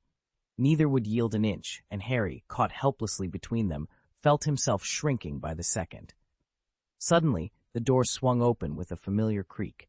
Mrs. Holmes poked her head out, her eyebrows arching in mild reproach. "Children, are you two quarreling?" "Of course not," Sherlock blurted. "Absolutely not," Mai Kaufu replied in perfect unison. The two brothers exchanged a quick, irritated glance, then each took a discreet three-step retreat. Sherlock withdrew his outstretched hand as if embarrassed to have been caught, while Mai Kaufu calmly straightened his tie, giving it a careful tug. Behind them, Harry sighed inwardly, still small, still helpless, but somehow more hopeful that the storm might pass without wreaking havoc on their fragile truce. "Tea and refreshments are in the study," Mr. Holmes called. Mycroft Holmes shifted the tip of his polished umbrella to Harry's muddy heel. "Be sure to tell Coach Moore and his non-slip wax formula knee. Ed's an upgrade, unless he fancies training his entire team as field geologists. After all, not everyone can collect sandstone samples quite like this." Harry twisted on the spot, almost losing his balance, and the hem of his cloak brushed against Sherlock's trouser leg. Mycroft smirked. "Keep up, brother, unless you want Mother hearing that you've taken apart her beloved Victorian samovar again." Sherlock clenched his jaw, flashing a sharp smile. "Advice noted, Mycroft, but remember, never bet against the bureaucrats. They log everything, even how many raisins you had for breakfast." Mr. and Mrs. Holmes beamed as though they'd just witnessed a private joke. Over steaming cups of tea, Mr. Holmes surprised Harry and Ron with a family revelation. Sherlock was not an only child. His older brother Mycroft was 7 years his senior. The Holmes line had served as local gentry for generations, he explained, and when Sherlock was 4, the family had spent 2 years in Montpellier, France, an extended stay during which Mrs. Holmes had mastered the art of French cuisine. Harry and Ron exchanged astonished glances. Suddenly, the enigmatic detective they thought they knew had a deeper, more genteel pedigree than either of them had imagined. "Hold on, so we've been eating French food this whole time?" Ron gasped. Mai Kaufu smiled, tapping the tip of his black umbrella against the floor. "Mr. Weasley, you didn't know? The finest restaurants in Britain are French." Ron opened his mouth, but no words came. He'd never bothered to think about it before. He just ate. Mai Kaufu shifted his gaze from Ron to Sherlock, slipping smoothly into narration. "After you left France, we stopped in Rotterdam for a few months. Then we spent some time living in Cologne." Sherlock raised an eyebrow but said nothing, so Mai Kaufu pressed on. "When he was 7, Sherlock was sent to a boarding school for aristocrats. The family even hired a private tutor to teach him boxing, fencing, and the violin. I must admit, my dear brother took to it all remarkably well." Sherlock snorted softly. Harry and Ron exchanged astonished looks. It suddenly dawned on them just how unusual their friend's childhood had been. By age 7, he'd lived in France, the Netherlands, and Germany. Meanwhile, Ron had spent his childhood dodging his cousin's bullying in a cupboard, and Harry had spent his trying to catch a glimpse of his brother's Quidditch matches on the pitch. Neither of them had ever traveled beyond Britain, let alone mastered dueling and classical music at such a tender age. "We're different," Mai Kaufu said, leaning back in his chair. "Just last year, Sherlock fell gravely ill. Once he'd recovered, our plan was to send him off to Yorkshire as a day student at a prep school. Then, out of the blue, he got his letter from Hogwarts School of Witchcraft and Wizardry. You all know what happened after that." The room fell silent. Harry exchanged a curious glance with Ron. Finally, Ron cleared his throat and asked, "So, Mr. Mai Kaofu, are you a wizard too?" Mai Kaofu's lips curved into a gentle smile. "What do you think?" he replied, his eyes twinkling. Despite the warm welcome, Mai Kaofu didn't stay long. He left after a single meal, refusing to spend the night. "I've got a lot on my plate," he'd said with a casual wave. But Harry and Ron couldn't help exchanging puzzled looks. A 19-year-old university student, what could possibly keep him so busy? Isn't college supposed to be the most relaxed time of your life? They watched him go and nodded, well aware that behind his easy confidence lay mysteries they could only begin to unravel. Harry and Ron watched Sherlock out of the corner of their eyes, neither quite sure what to make of his aloofness. Finally, Harry clears his throat. "You don't have to worry about him," Sherlock says flatly, as if they've asked about some bothersome neighbor. "He's always been like that." Ron frowns. "Sherlock, your relationship with your brother can't be great, can it?" Sherlock shrugs. "Mycroft has his own rules. He thinks I lead a perfectly normal life. I've never cared for normal. You know me. I live for freedom and excitement." Harry leans forward. "So, he's not a wizard then?" "Of course not." "Then did your aunt and uncle tell him you're at Hogwarts, about you, me, and Ron?" Sherlock's expression flickers with something like regret. "No, they never said a word." "So how did he?" Harry trails off. Sherlock's lips curve into a faint smile.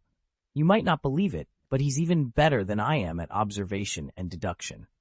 I've been here at Hogwarts for half a year now. That's plenty of time for him to piece things together. In fact, he only made contact at Christmas, later than I expected. It seems the magical world isn't completely impenetrable. It still posed just enough of a challenge to catch his attention." Harry and Ron stare at him, dumbfounded. Sherlock Holmes is praising Mycroft? Suddenly, everything about their friend and his brilliant brother seems even more extraordinary than before. Sherlock's eyes gleamed with barely contained excitement. "You know how formidable my powers of observation are," he said. "But Mai Kaofu, he's on another level. Sometimes I wonder if he's even human." Harry frowned. "Sherlock, do you remember how he greeted us outside the house this morning? The instant he laid eyes on us, he declared we'd been sparring and that I'd taken a tumble." At Sherlock's reminder, Harry's memory snapped into focus. He'd been so startled by Mai Kaofu's voice just then that he'd missed the subtleties of his deduction. Wait, how on earth did he know that? Surely it wasn't Mrs. Holmes. Realization flushed Harry's cheeks. His mother might deduce they'd gone out for exercise, but boxing? And his own little slip? Impossible. Sherlock chuckled. "Of course not. First, look at our outfits. Loose tracksuits and running shoes. Not something for a casual walk. Second, see this faint red line on my wrist?" He rolled up his sleeve, revealing the pale imprint of a strap. "That's from my boxing gloves. I'd bet he even noticed which way the buckle faced, though I only just thought of that now. And you, my dear Harry, you overlooked the rolled-up cuff on your sleeve, its frayed edge still clinging to grains of quartz sand from the ring's mat." Harry stared at his elbow and then back at Sherlock, awe and admiration warring on his face. If Mai Kaofu could discern so much in an instant, perhaps Sherlock was right. He truly was extraordinary. Only the boxing gym down the alley behind St. Bartholomew's Hospital uses that particular blend of gravel for its floor, hence my mentioning Coach Moran. Now look at your left shoe. See how the heel is sloppily worn away on the outside, and there's a clump of mud stuck there? That spiral scuff only appears when you drag your foot after a stumble. Pair that with your slightly stiff limp, and you've sprained your ankle. Finally, notice the beads of sweat on the back of your neck, still there because you haven't wiped them off, and your breathing's running about 0.3 of a second faster than normal. All that tells me you've been sparring for at least half an hour." Harry and Ron just stood there, mouths agape. Sherlock allowed himself a small laugh. "Honestly, when I got my admission letter last summer, I thought it was another prank courtesy of Mycroft. Looks like I was the one who'd been duped." He grinned, but then his brow furrowed. Harry and Ron didn't know that, from the way Mycroft had acted today, Sherlock was beginning to suspect something much bigger. His brother likely knew magic existed, perhaps even before Sherlock did. Chapter 77. Hermione, you never asked me. The first snowfall of 1992 arrived later than usual. On the eve of the new term, Sherlock Holmes and his friends reunited at platform 9 3/4, white flakes drifting around them. After heartfelt farewells to their families, the four of them climbed aboard the Hogwarts Express, just as they had at the end of the last term. Inside the carriage, the steam breath warmth turned the windows milky with condensation. Hermione's well-worn copy of Magical Drafts and Potions lay open in her lap, its pages fluttering as if stirred by an unseen wind. Ron, meanwhile, was mesmerized by a stray chocolate frog that had bounced free of his box and was now zigzagging under his seat toward Harry's sneaker. From the moment they'd boarded, Sherlock, Harry, and Ron had noticed that Hermione wasn't herself. Ever since their argument that morning, she'd been uncharacteristically withdrawn, burying her nose in textbooks and ignoring chatter. Sherlock, quick to pick up on emotional currents, understood she'd had a run-in with Mr. Granger before leaving home. He chose not to pry. Harry and Ron exchanged a sympathetic glance and decided to let her be. But as Hogwarts students know all too well, peace is always a fragile thing. As the train gave a final shudder and pulled away from the station, the familiar silhouette of the castle faded into the snowy gloom. At last, Sherlock placed a gentle hand on Hermione's shoulder. "Hermione," he began softly, "you never asked me." He let the question hang in the cold, misty air, waiting for her to meet his eyes. When Hermione turned the last page of her book, she snapped it shut so hard the cover rattled. "Sherlock, you never told me you had an older brother." Her long brown hair trembled as though caught in a gust of wind. She was furious, first at Sherlock for keeping Mycroft a secret, and then at her own father, Mr. Granger, who'd flat out forbidden her from visiting Baker Street. For days she'd refused to speak to him. Harry cleared his throat and tried to smooth things over. "Hermione, even if your dad had let you come that afternoon, you still might have missed Mycroft. He doesn't always hang around." But the moment Harry spoke, Hermione wheeled on him with a scornful laugh. "Oh, really?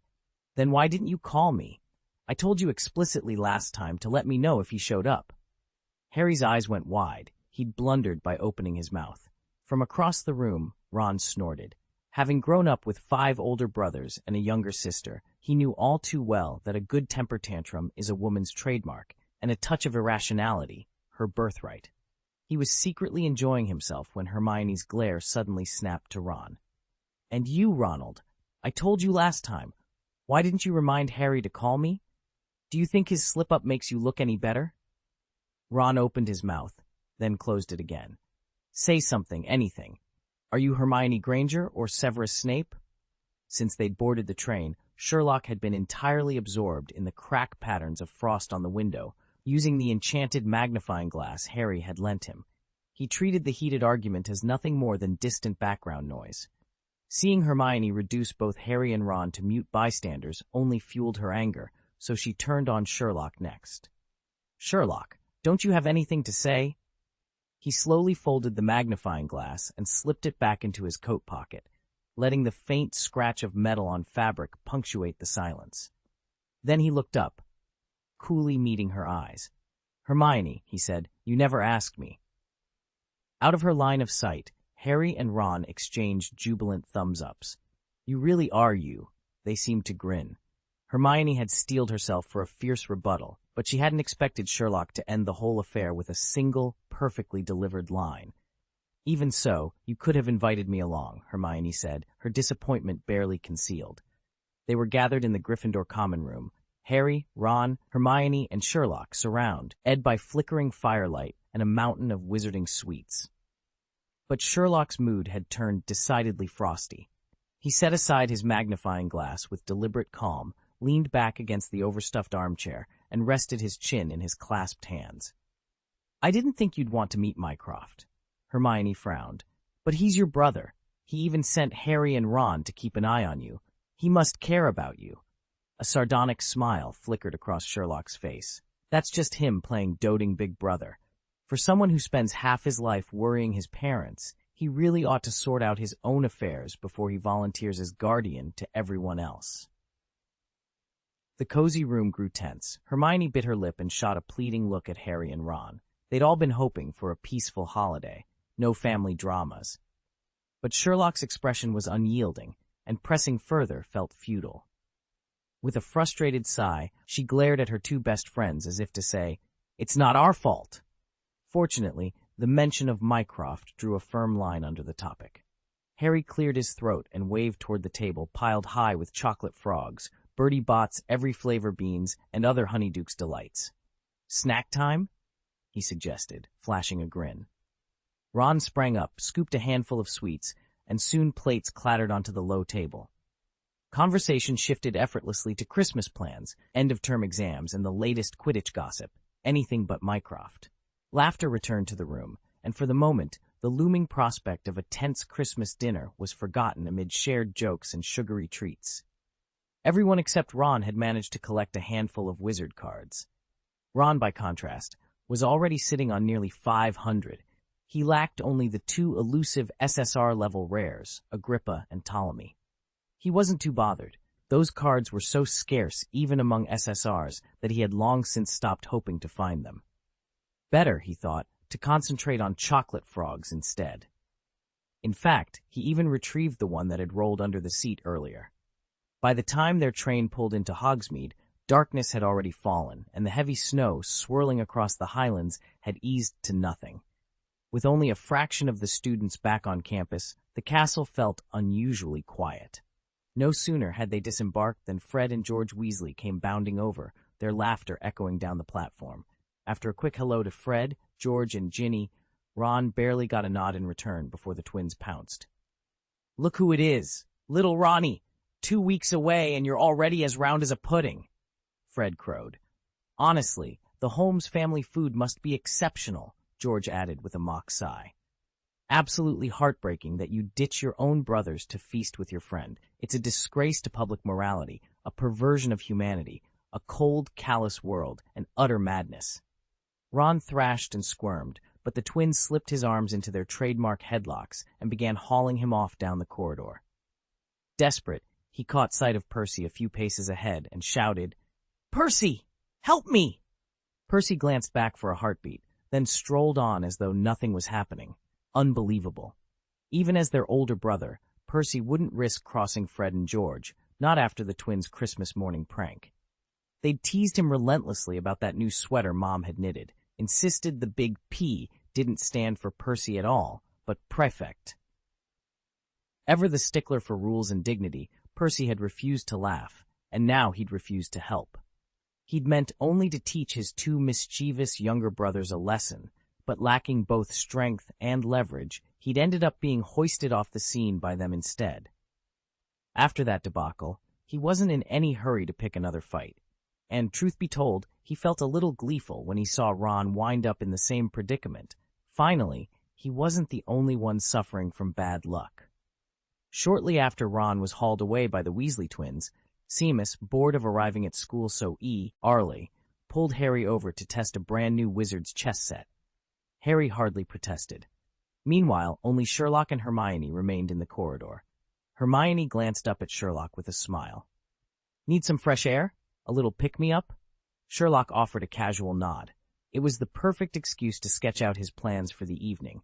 Together, they slipped out of the castle and onto the grounds. Hogwarts was especially breathtaking on a snowy night. Moonlight stretched across the grounds in pale, silvery blue ribbons, and the fir trees lining the edge of the forbidden forest bowed beneath the weight of freshly fallen snow. Each branch dipped at a perfect 45-degree angle, the delicate flakes clinging like levitated crystals, ready to drift down at the slightest sigh of wind. Snow lay more than 3 inches deep, each step sending a crisp, comforting crunch through the air. Hermione glanced down at the 2 neat rows of footprints they'd left behind, Sherlock's long strides in one line, her shorter steps in the other, and felt her heart skip. "I dug up some information over the holidays," she said, breaking the hush. "I think I've finally pieced together the whole story." Sherlock kept walking, his head turned toward the falling flakes as if he hadn't heard a word. Hermione stopped in her tracks. "Sherlock, I'm talking to you." He blinked and gave her an innocent look. "Sorry, what was that again?" Hermione took a steadying breath and pressed on. "The Philosopher's Stone can transmute any metal into pure gold. It also produces the elixir of life, which grants immortality to anyone who drinks it. The only existing stone belongs to the famed alchemist and opera aficionado Nicholas Flamel. Since he's a close friend and former partner of Professor Dumbledore, it made perfect sense for Flamel to entrust the stone's protection to Dumbledore himself. She paused, studying Sherlock's face to gauge his reaction. Snow continued to drift around them, but now she felt a spark of hope lighting her chest. At last, she'd found solid ground in the swirl of rumors, and she was determined to follow it wherever it led. Hermione took a steadying breath and launched into her explanation. Quirrell, or more precisely, Lord Voldemort, set the troll loose on Christmas Eve to draw everyone's attention away, giving him the perfect opportunity to slip into the chamber where the Philosopher's Stone was kept. And that bungled attack on Harry during the Quidditch match? Not Quirrell's clumsiness at all, but Voldemort's handiwork. He fears the prophecy that Harry will be the one to destroy him. When she finished in a single rush of words, she glanced at Sherlock. Sherlock nodded appreciatively. A grave error, Hermione, is to theorize before you have the data. One ends up twisting facts to fit a theory rather than shaping a theory around the facts. That's why everyone finds Snape more suspicious than Quirrell. I'm very impressed that you could pull the vital clues from all those details and forge them into a tight, logical argument. Hermione's cheeks warmed. But you already laid it all out back at Hagrid's hut. I only just pieced it together now. Sherlock allowed himself a small, teasing smile. My dear friend, for a first attempt at deduction, you're already 3 Rons smarter than the goldfish at Scotland Yard. I've often explained to him the difference between seeing and observing, Sherlock pointed out, but so far he's applied it in only one instance.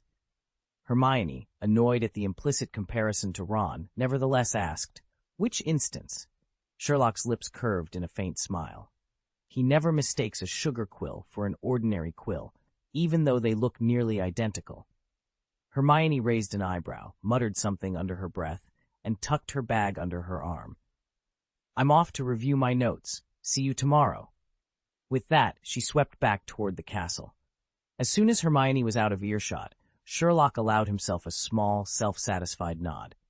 Obviously, she hadn't even cracked open the charismatic-speaking master book he'd given her. He lingered by the courtyard's edge for a moment longer before heading up to the Gryffindor common room. Inside, Harry and Seamus were hunched over a wizard's chessboard. Over the holiday, Harry had been studying new strategies with Ron at Baker Street, and he was now unleashing them on Seamus with great effect, much to Seamus's frustration. Even the usually cantankerous chess pieces seemed oddly compliant, moving smoothly at Harry's fingertips. Both boys beamed. After all, the real joy of chess comes from playing someone who can challenge you. Seamus had barely slipped out the door when Sherlock and Harry crept back into their dormitory. Ron, utterly spent from the Weasley twins' relentless pranks, was already curled up under his covers, lost in a deep sleep. Neville and Dean's beds lay empty. Neither had made it back to Hogwarts yet. Sherlock said nothing. Instead, he gave Harry a quiet nod and pointed toward the folded invisibility cloak in the corner. Harry's heart leapt. He knew exactly what that meant, a secret midnight stroll through the castle. A rush of nerves and excitement bubbled up inside him. He felt as though some hidden spark had finally ignited. Chapter 78, Depart Tonight. We're leaving tonight? Harry's voice dropped to a whisper, excitement and nerves warring in his chest. Sherlock gave him a sharp nod. None of the other students will be back until tomorrow evening. Filch's patrols are lighter on nights like this. It's the perfect window for us. Harry didn't hesitate. He draped the invisibility cloak over his shoulders, and the instant it settled around him, his body vanished from sight. A thrill of exhilaration shot through him. He was genuinely invisible. Yet just as they were about to step into the corridor, Harry paused. With a quick glance at Sherlock, he shook out more of the cloak's silken folds and held them open. Sherlock, come under this too, he offered. The cloak, a gift from his father, was wide enough to envelop them both. Walking under it together might feel awkward, but it was infinitely safer. Harry felt a flush of embarrassment, recalling his very first impulsive thought when Sherlock had handed him the cloak. To use it alone, to wander the castle solo under the guise of his father's legacy. But that plan had evaporated almost as quickly as it formed. This cloak had come to him through Sherlock's efforts. Without him, Harry might never have seen it. It felt wrong to enjoy its protection on his own. Now, with the cloak spread between them, Harry slipped his arm through Sherlock's. Side by side, they melted into the shadows and set off down the empty corridor, two invisible silhouettes, bound for adventure. Harry hadn't been entirely sure what to expect when Sherlock insisted that Dumbledore would give him the invisibility cloak as a Christmas gift, but he'd never have guessed it would lead them here. Harry felt a flush of embarrassment at how extravagant the idea had been. All the same, he hadn't anticipated Sherlock's reaction when he'd suggested they share use of the cloak. "If you'd taken the cloak the moment I handed it to you," Sherlock said coolly, "and roamed the castle alone, today's operation would have been infinitely easier." Harry looked up in surprise. "But this is your first time using it." Sherlock paused for a second, then shook his head. "Never mind. Now put it on. Say nothing. Lead the way." His voice was calm, yet brimming with confidence. "Even without the cloak, I won't be discovered." Sherlock's certainty left Harry no choice but to comply, though his mind was racing. So his earlier, somewhat self-centered plan had actually been the right strategy all along? As preposterous as it sounded, Sherlock clearly believed it was. Harry took a deep breath. "All right, but where are we headed?" Sherlock gave him a small, assured smile. "Anywhere you choose. Don't fret, I'll follow your lead." Harry nodded, slipping the cloak over his shoulders. As the silvery fabric settled into place, he felt its familiar, almost comforting weight. With Sherlock by his side, he was ready to explore the castle under cover of invisibility, just as he had always dreamed. Sherlock had insisted on giving Harry a midnight tour of the castle, not to visit any particular spot, but to broaden his friend's horizons and sharpen his instincts. From the instant Harry resolved to face Lord Voldemort, Sherlock took it upon himself to make Harry stronger. After all the courage in the world and an ancient charm wouldn't stand a chance against the Dark Lord without proper skill and experience. Following Sherlock's careful instructions, Harry draped the invisibility cloak over his shoulders and slipped from the dormitory. He crept down the spiral staircase, crossed the hushed Gryffindor common room, and ducked through the portrait hole into the dimly lit corridor. A rasping voice broke the silence. "Who's there?" Harry froze. The fat lady's portrait hadn't caught sight of anyone, but her question hung in the air like a challenge. His heart thundered in his chest. He closed his eyes for a split second, fought down his instinct to reply, and reminded himself of Sherlock's warning: never give voice to what you can't risk revealing. He glided forward as quietly as breath, not daring to look back for reassurance. Behind him, Sherlock shook his head in wry disbelief. If it hadn't been for that cloak, Harry would already have been discovered. With that single piece of enchanted fabric keeping them hidden, the two of them pressed on into the castle's night-shrouded depths, ready for whatever lessons lay ahead.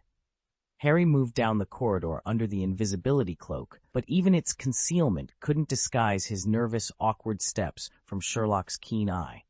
Fortunately, they still had a few minutes to spare. At last, Harry reached the end of the passage and paused to catch his breath. He let the cloak fall still around him as he studied the three branching tunnels ahead, ready to ask Sherlock which route to take. He opened his mouth, but the detective wasn't there. Harry froze. He scanned the deserted hallway. There was no sign of his companion. Heart pounding, he whispered, "Sherlock, where are you?" Silence answered. Panic crept in. Of course, Sherlock was invisible too, and Harry had moved on without checking his partner's position. He cursed his haste. He would never leave a friend behind. Resolute, he turned to retrace his steps. Before his first foot touched the floor, a strong hand settled on his shoulder. A quiet, familiar voice drifted into his ear. "Good evening, Harry." Harry started, then whirled around. There, standing calmly beside him, was Sherlock, visible, perfectly poised, and watching Harry with that trademark, knowing half-smile.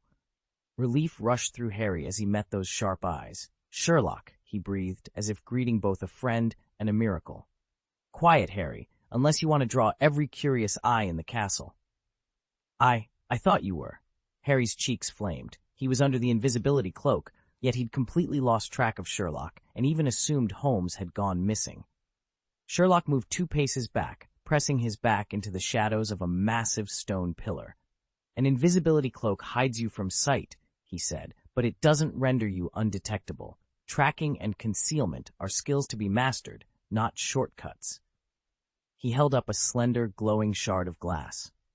Moments ago, you stopped by that suit of knight's armor. The heat around its knee plate spiked by 2 or 3 degrees Celsius. Your cloak may fool the eye, but it can't stop thermal energy from passing through. Harry's gaze flicked to the collar of Holmes's robe, where a tiny prism was set like a jewel. Its facets caught the torchlight, casting a faint lattice of refracted beams across the corridor. "You've mastered the disillusionment charm?" he breathed. "That's extraordinarily advanced magic." Sherlock gave him a faint, knowing smile. "All in a day's work, Potter." Harry could only stare, half in admiration, half in disbelief. "You've overestimated my abilities, Harry," Sherlock said, lifting his right hand. "It's actually much simpler than you think. Look." Between his fingers, fine threads of spider silk caught the moonlight, glimmering like polished silver. "I picked this up in Diagon Alley last time. When arranged just so, it alters how light refracts and if the invisible cloak brushes against it, it emits a tone in C major." He took a quiet step forward, his sharp eyes flicking over Harry's face. "By the way, your breathing is about 17% faster than normal. No one else might notice, but I do. You should try to calm yourself." Sherlock paused, then offered a practical suggestion. "If you're still undecided about what to do next, we could head to the library. It's a short walk from here, plenty of space to work, and you know the layout well. Staying out in the open much longer risks running out of time." Harry nodded without hesitation. He followed Sherlock across the grounds until they reached the library doors. Once inside, the darkness felt absolute, thicker than it was by daylight. The hush pressed in on him, and Harry shivered, certain the shelves loomed taller and more sinister in the moonless gloom. But Bubby, with Sherlock at his side, he drew a steadying breath and steeled himself for whatever lay ahead. Harry crept through the shadowy stacks of the library, clutching a small lamp that hovered above his hand as if it were alive. Though he could feel its smooth brass handle beneath his fingers, the faint glow made it appear to float in midair, and gave him the chills. They were headed for the restricted section, where the thick volumes, bound in cracked leather and embossed with forbidding sigils, rested behind a low barrier rope. Harry paused at the edge, heart pounding. He considered stepping forward to pull a text from the shelf when a quiet voice beside him made him start. "If I were you, I wouldn't walk in places that show footprints so clearly," Sherlock murmured, nodding toward the soft dust on the floor. Harry glanced down and saw the ghostly outlines of his own steps. Embarrassed, he backtracked and wove around to a cleaner patch of carpet. Sherlock offered him a small, amused smile, and then ducked under the rope without a second thought. The rest of their nocturnal tour proved to be an impromptu lesson in stealth. Sherlock slipped through the corridors with uncanny grace, disappearing in one shadow only to re-emerge in the next, and all with the aid of a few simple charms that muffled his footsteps and softened creaks in the floorboards. Harry, on the other hand, was wrapped head to toe in his invisibility cloak, and yet somehow managed to draw attention at every turn. Nearly half a dozen times, Argus Filch nearly caught sight of him, his lantern beam swinging dangerously close. Twice, Harry thought the caretaker had spotted the flicker of fabric or the trailing tip of a shoe. But each time, Sherlock was there to intercept Filch's glare, offering the caretaker a plausible excuse in a hushed aside.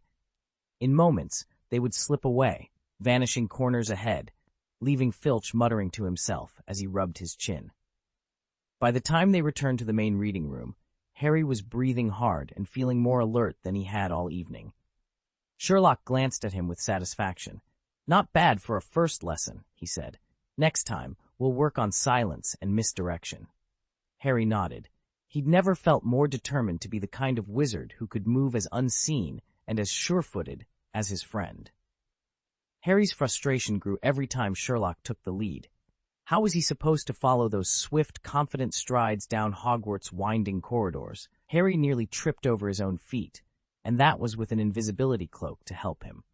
The real kicker was how Sherlock, completely visible and without so much as a guiding spell, always managed to zero in on Harry's location. Astonishing, really. They'd been slipping through echoing halls for some time when Sherlock paused beside a row of flickering torches. His voice dropped to a whisper. "Keep to the shadows, Potter. Quiet steps, minimal rustling." Harry nodded, tightening his grip on the hem of the cloak. When the castle bells rang the late hour, Sherlock glanced back at Harry. Time to head home. Rather than retrace their outward path, he veered onto a narrow, unfamiliar corridor. Predictably, Harry soon spun in circles, testing every door handle in sight. Sherlock watched, arms crossed, hiding a sigh. Training the Chosen One in stealth was turning out to be far more taxing than he'd anticipated. Perhaps it would be simpler if he just went first at all times. A soft voice interrupted his thoughts. "Sherlock, are you there?" Sherlock took 2 quick steps into the torchlit chamber, where Harry stood beneath a high stone arch. The cloak pooled around Harry's shoulders as he peered toward the far wall. "Sherlock, look, what's that?"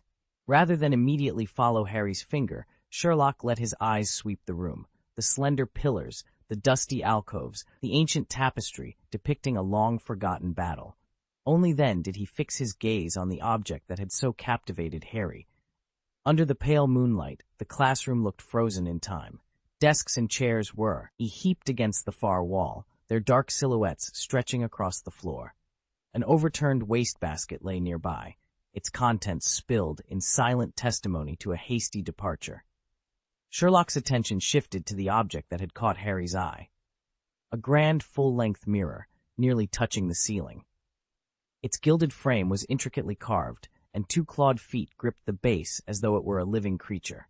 Sherlock examined it for only a moment before announcing, "This mirror was brought here no more than 3 days ago, and it won't stay here much longer." Harry turned to him, curiosity shining in his eyes. "How did you figure that out so fast?" A faint smile curved Harry's lips. He was no longer the hesitant boy who had balked at every puzzle. He'd discovered that Sherlock's explanations were both illuminating and rarely sincerely complimentary. The very idea of hearing Sherlock praise his own deductions filled Harry with eager anticipation. "Please," he said, "tell me." Sherlock gave a small, confident smile. It really was a simple deduction. Harry tapped his chin. "Tell me."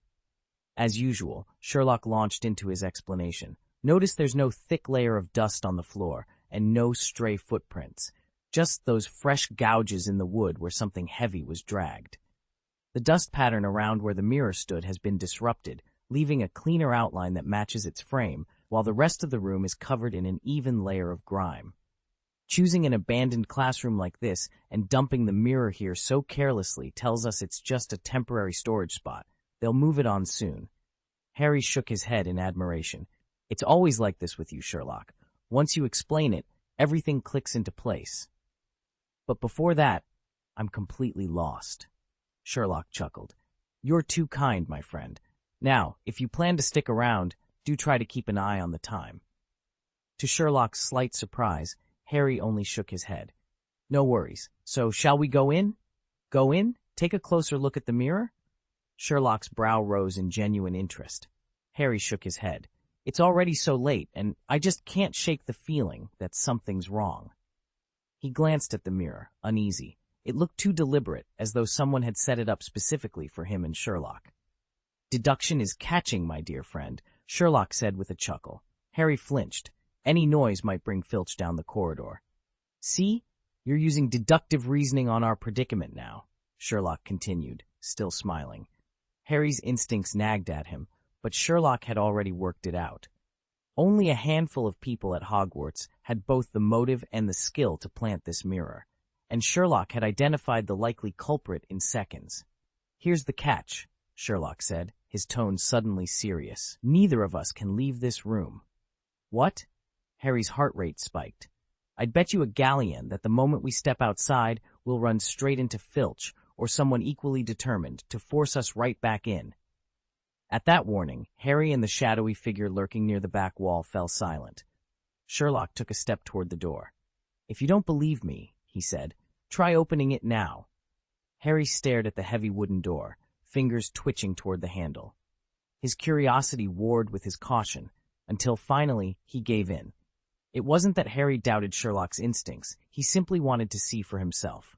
Sherlock stood back, a faint smile tugging at his lips, as Harry, draped in the invisibility cloak, crept toward the door. Both of them were eager to discover what trick their unseen adversary might use next. Harry reached the heavy oak door and nudged it open just enough to peer through.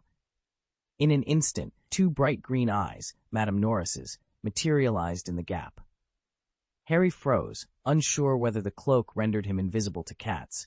He held perfectly still, heart pounding, until the cat, after a moment's scrutiny, turned and padded away down the corridor. As soon as Madame Norris was out of sight, Harry let the door click shut and exhaled in relief. "I didn't see that coming," Sherlock admitted with a self-deprecating chuckle. A cat, of all things. Instead of making another attempt on the door, Harry followed Sherlock back into the vault's center. Sherlock stopped in front of the great mirror, lifting his gaze to the frame's top rail. There, carved in elegant, backward lettering, was a line of text.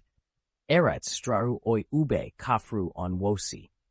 At first glance it seemed meaningless, until they realized it was meant to be read in reflection. In less than 3 seconds, Sherlock had already unraveled the puzzle of the sentence.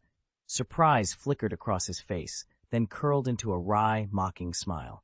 At last he understood why that mirror had appeared here today, and exactly whose handiwork it was. The old man wanted a spectacle. Very well, Holmes would give him one. He stepped forward, closing the distance in 2 deliberate paces, and stood directly before the glass. His long, pale fingers drifted to his chin, and his steel-gray eyes narrowed to pinpoints under the mirror's cold light. But the reflection that met him was neither a maze piled high with galleons nor the misty streets of Elizabethan London. Instead, it displayed an eerily precise tableau, countless silver threads wove together into a vast net suspended in nothingness. From each strand hung pocket watches stopped at different hours, daggers still smeared with old blood, and yellowing case files that fluttered like dying leaves. At the center, a single parchment slowly unfurled, its margins scrawled in symbols he couldn't recognize, the ink arranging itself into magical equations unlike anything he'd ever seen. Hogwarts Castle seemed to collapse in on itself, reassembling as a floating dodecahedron. Each of its 12 faces bore the same Gothic inscription. The final problem. Sherlock stared at the strange spectacle for a few silent seconds, then curled his lip in disdain.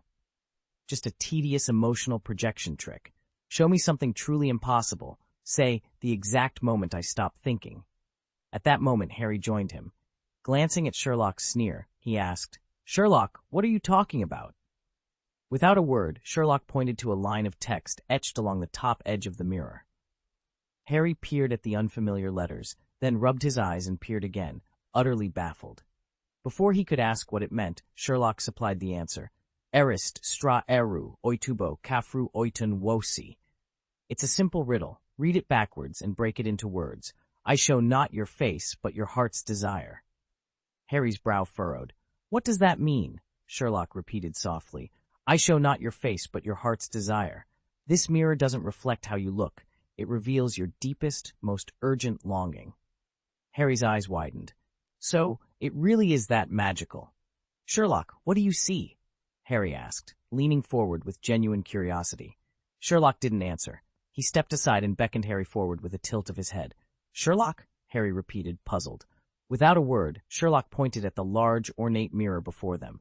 His gesture was unmistakable. Harry was to look into it. Harry's heart thudded in his chest. My mother and father. He swallowed hard and took a cautious step toward the glass. His palms pressed against the gilded frame, and he brimmed with anxious excitement. As he neared the mirror, his pulse quickened. For a moment, he thought he might cry out. But thanks to Sherlock's calm mentorship over the past half-semester, he managed to hold himself together. He forced himself to glance around. No one stood behind him. Then he turned back to the mirror. A cluster of shadowy figures shimmered in the glass. Harry's breath caught. He stared so intently that his reflection blurred, replaced by their silhouettes. His chest tightened, and fascination, tinged with longing, washed over his features. Sherlock's brow furrowed at Harry's unnerving stillness. But he said nothing, letting Harry immerse himself in the vision. Harry pressed closer, his forehead almost brushing the cold surface of the mirror. The world beyond that glass felt achingly close and achingly distant, all at once. Harry pressed his forehead against the cold glass of the mirror, voice barely above a whisper. "Mom?" He paused, breath catching. "Dad?" Before he could lean closer, a firm hand shot out, clamping onto his shoulder and yanking him around. Sherlock's grip was like iron. Harry's eyes shot wide as pain flared where Sherlock's fingers dug in. "What are you doing? Ouch!" Sherlock held him fast, unyielding. Harry thrashed, but only sunk deeper into the restraint. "Calm yourself, Harry," Sherlock said quietly. "You saw them in the mirror, didn't you? Your parents." Harry's words tumbled out in a rush. "Not just Mom and Dad, my grandparents too. So many of them. Sherlock, they all have the exact same green eyes as me, the same nose. Even Grandpa has hose bumpy knees I've got." Sherlock's forehead creased in thought. "It seems your longing for family is even stronger than I realized." Harry's gaze flicked back to the mirror. He twisted again, eyes pleading. "Sherlock." Sherlock hesitated, then, with a soft sigh, loosened his grip. "All right," he said, voice low. "Look all you like, but don't lose yourself in ghosts." Freed, Harry bolted to the mirror and sank to the floor, staring into the glass. There they were, his mother's gentle smile, his father's proud stance, his grandmother's kind eyes, his grandfather's stoop and knobby knees. Dozens of faces, many he'd never learned the names of, yet each bearing his own green gaze. Harry sat motionless, heart pounding, as memories both warm and bittersweet shimmered across the mirror's surface. Harry's breath caught as he gazed into the mirror. Behind his reflection, at least a dozen familiar faces stood, smiling and waving, his parents, Sirius, Remus, and others long gone. He longed to linger there forever, enveloped by their warmth. Not even Sherlock's presence could pull him away. Unbeknownst to Sherlock, he'd become Harry's greatest obstacle, the living reminder of a world Harry desperately wished to rejoin. Sherlock watched quietly as Harry leaned closer to the glass, as if he might step through and embrace his family. Harry waited, heart-pounding, for one special person to appear. His hope was almost a tangible thing, and the mirror did not keep him waiting. "Well," a calm voice cut through his trance. Harry felt his blood turn to ice. He whirled around to see Albus Dumbledore standing in the doorway, his hands clasped behind his back. Sherlock merely inclined his head. "Professor," Dumbledore's eyes twinkled with amusement. "I must admit, Sherlock, that at your age I lacked such keen powers of observation." He moved closer to the mirror. "Indeed, as you've surmised, this looking-glass reveals our deepest desires. It is called the Mirror of Erised." Harry's shoulders sagged with relief at Dumbledore's gentle smile. Sherlock, however, raised a curious eyebrow, the only hint of surprise on his composed face. Dumbledore kept smiling as he turned to Sherlock. "Well then, now that you've seen your reflection, can you tell me what your heart truly desires?" Sherlock, who'd already guessed why the headmaster had brought everyone here, answered without missing a beat. "An overly poetic clockmaker, GG. And if you're serious about keeping out unwanted guests, I'd recommend Mr. Filch tighten up the castle's pest control." Both Dumbledore and Harry stared at him in astonishment. Before they could react, Sherlock continued, coolly analytical as ever. "When magic exists, the line between reality and fantasy blurs, so I don't think leaving this mirror out in the open is wise." Dumbledore paused. He had intended to make that exact point to Harry moments from now, only to be preempted by Sherlock. Catching himself, the headmaster cleared his throat and addressed Harry instead. "Harry." "Professor," Harry replied, cheeks flushing. He still wasn't used to being called by his first name. "Yes, mister," Dumbledore corrected with a fond nod. Dumbledore turned back to the looking-glass. "Your friend is quite right. This Mirror of Erised teaches us nothing of true worth, and it certainly doesn't show us the world as it is. People waste their lives staring at it," Dumbledore said quietly, folding his hands behind his back. "They become so obsessed with what they see that some lose their minds. They don't know whether the images are real or even possible to achieve." Harry lowered his head, remembering how Sherlock had grabbed his arm just moments before, pulling him away from the Mirror of Erised. "To get lost in dreams and forget the real world does no one any good," Sherlock added, his voice firm. Harry risked a glance at him. Sherlock, however, was focused entirely on Dumbledore. "You're going to remove the mirror soon, aren't you?" Sherlock asked. "Very sharp of you, Mr. Holmes," Dumbledore replied with a small smile. "Why, or exactly right. I'll have someone move it elsewhere today, and I trust neither of you will try to hunt it down again." Though he addressed both boys, Dumbledore's eyes lingered on Harry. It was obvious who he thought was most in danger of being ensnared by the mirror's magic. "I'll make sure Harry stays away," Sherlock promised. Then, turning back to Dumbledore, he raised another question. "If you don't mind my asking, Professor, what did you see in the mirror?" Harry leaned forward, curiosity bright in his eyes. Dumbledore's expression grew thoughtful as he met Sherlock's gaze. "What did I see?" Dumbledore repeated. He paused, as if weighing the importance of his answer, then allowed a twinkle into his eyes. "I saw myself, holding a thick pair of white woolen socks." Sherlock blinked, momentarily speechless. Harry's mouth fell open in astonishment. Albus Dumbledore didn't even look their way. "Very well," he said softly. "Put on that marvelous invisibility cloak and get some rest." Harry fumbled the edge of the cloak around his shoulders with a relieved nod.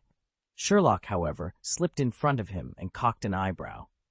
"You don't actually need the cloak to be invisible, you know." Dumbledore merely smiled, his eyes crinkling behind half-moon spectacles. They set off down the corridor. Without the cumbersome cloak, Sherlock set a brisk pace, and Harry had no trouble keeping up.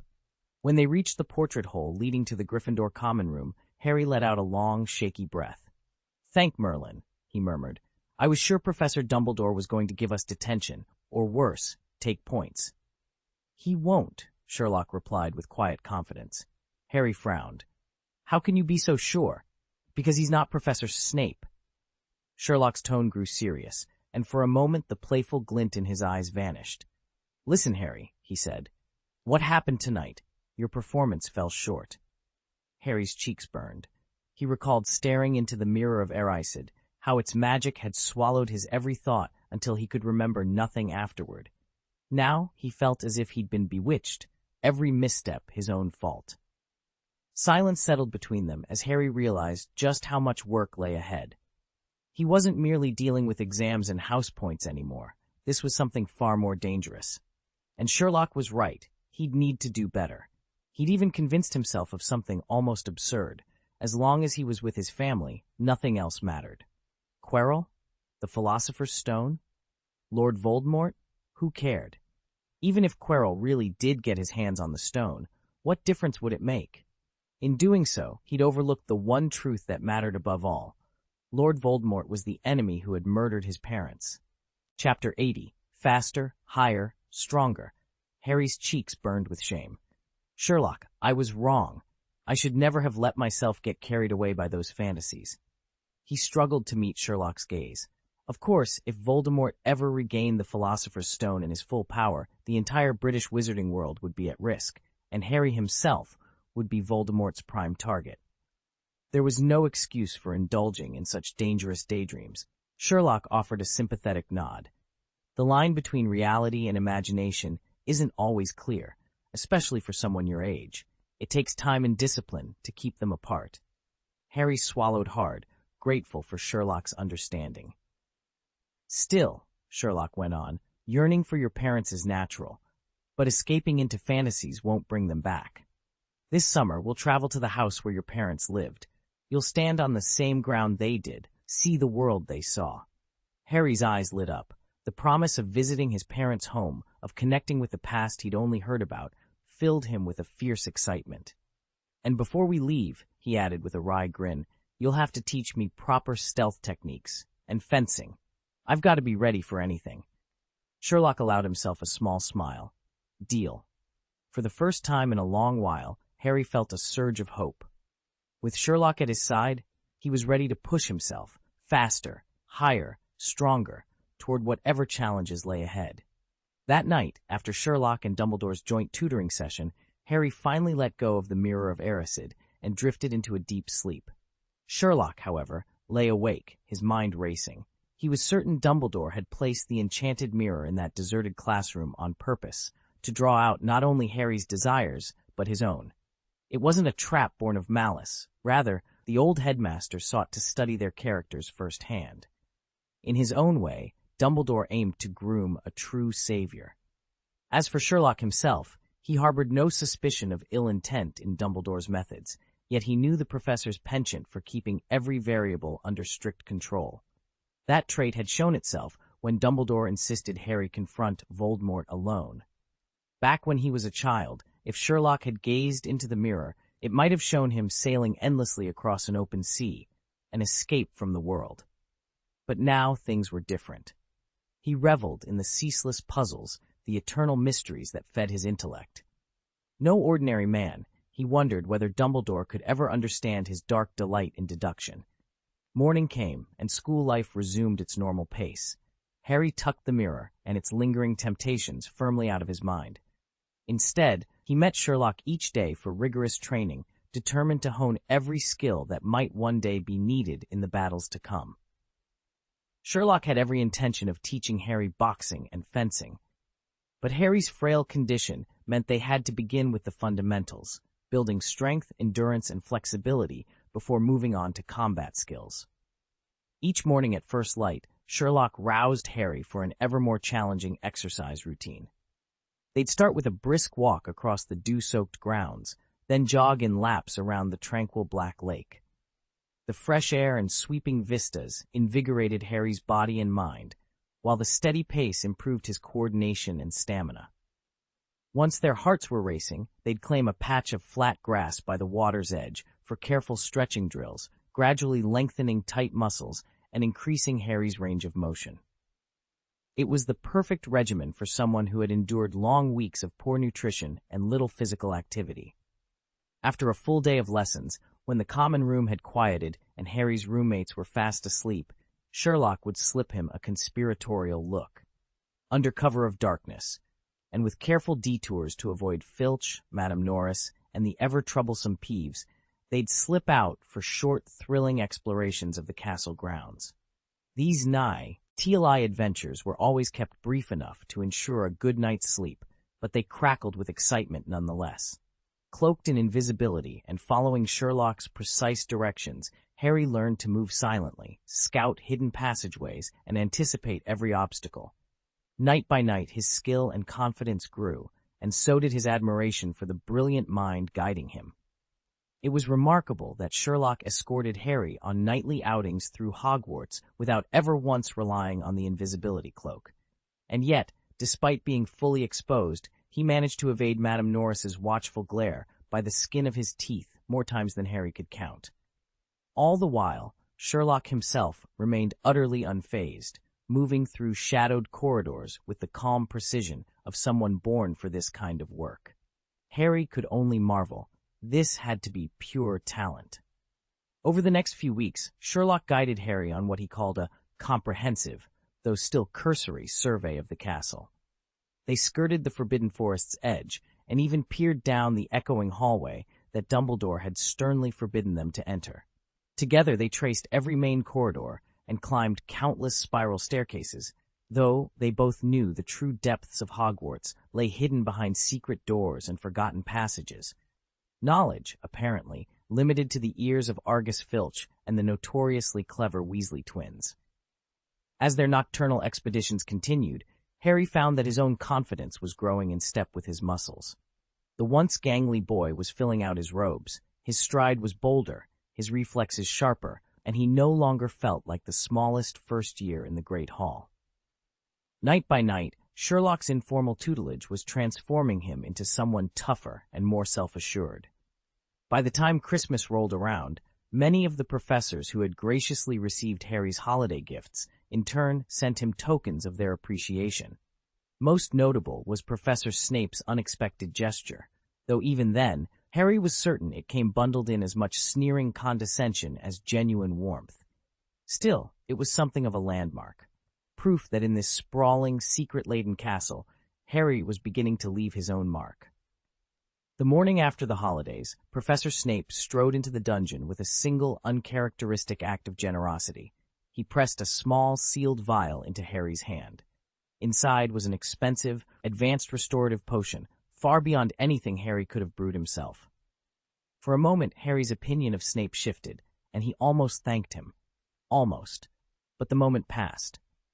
From then on, Snape returned to his old ways, subtracting points from Gryffindor at the slightest provocation, during every potions class, at every opportunity. He showed no mercy, as if the gifted potion had never existed.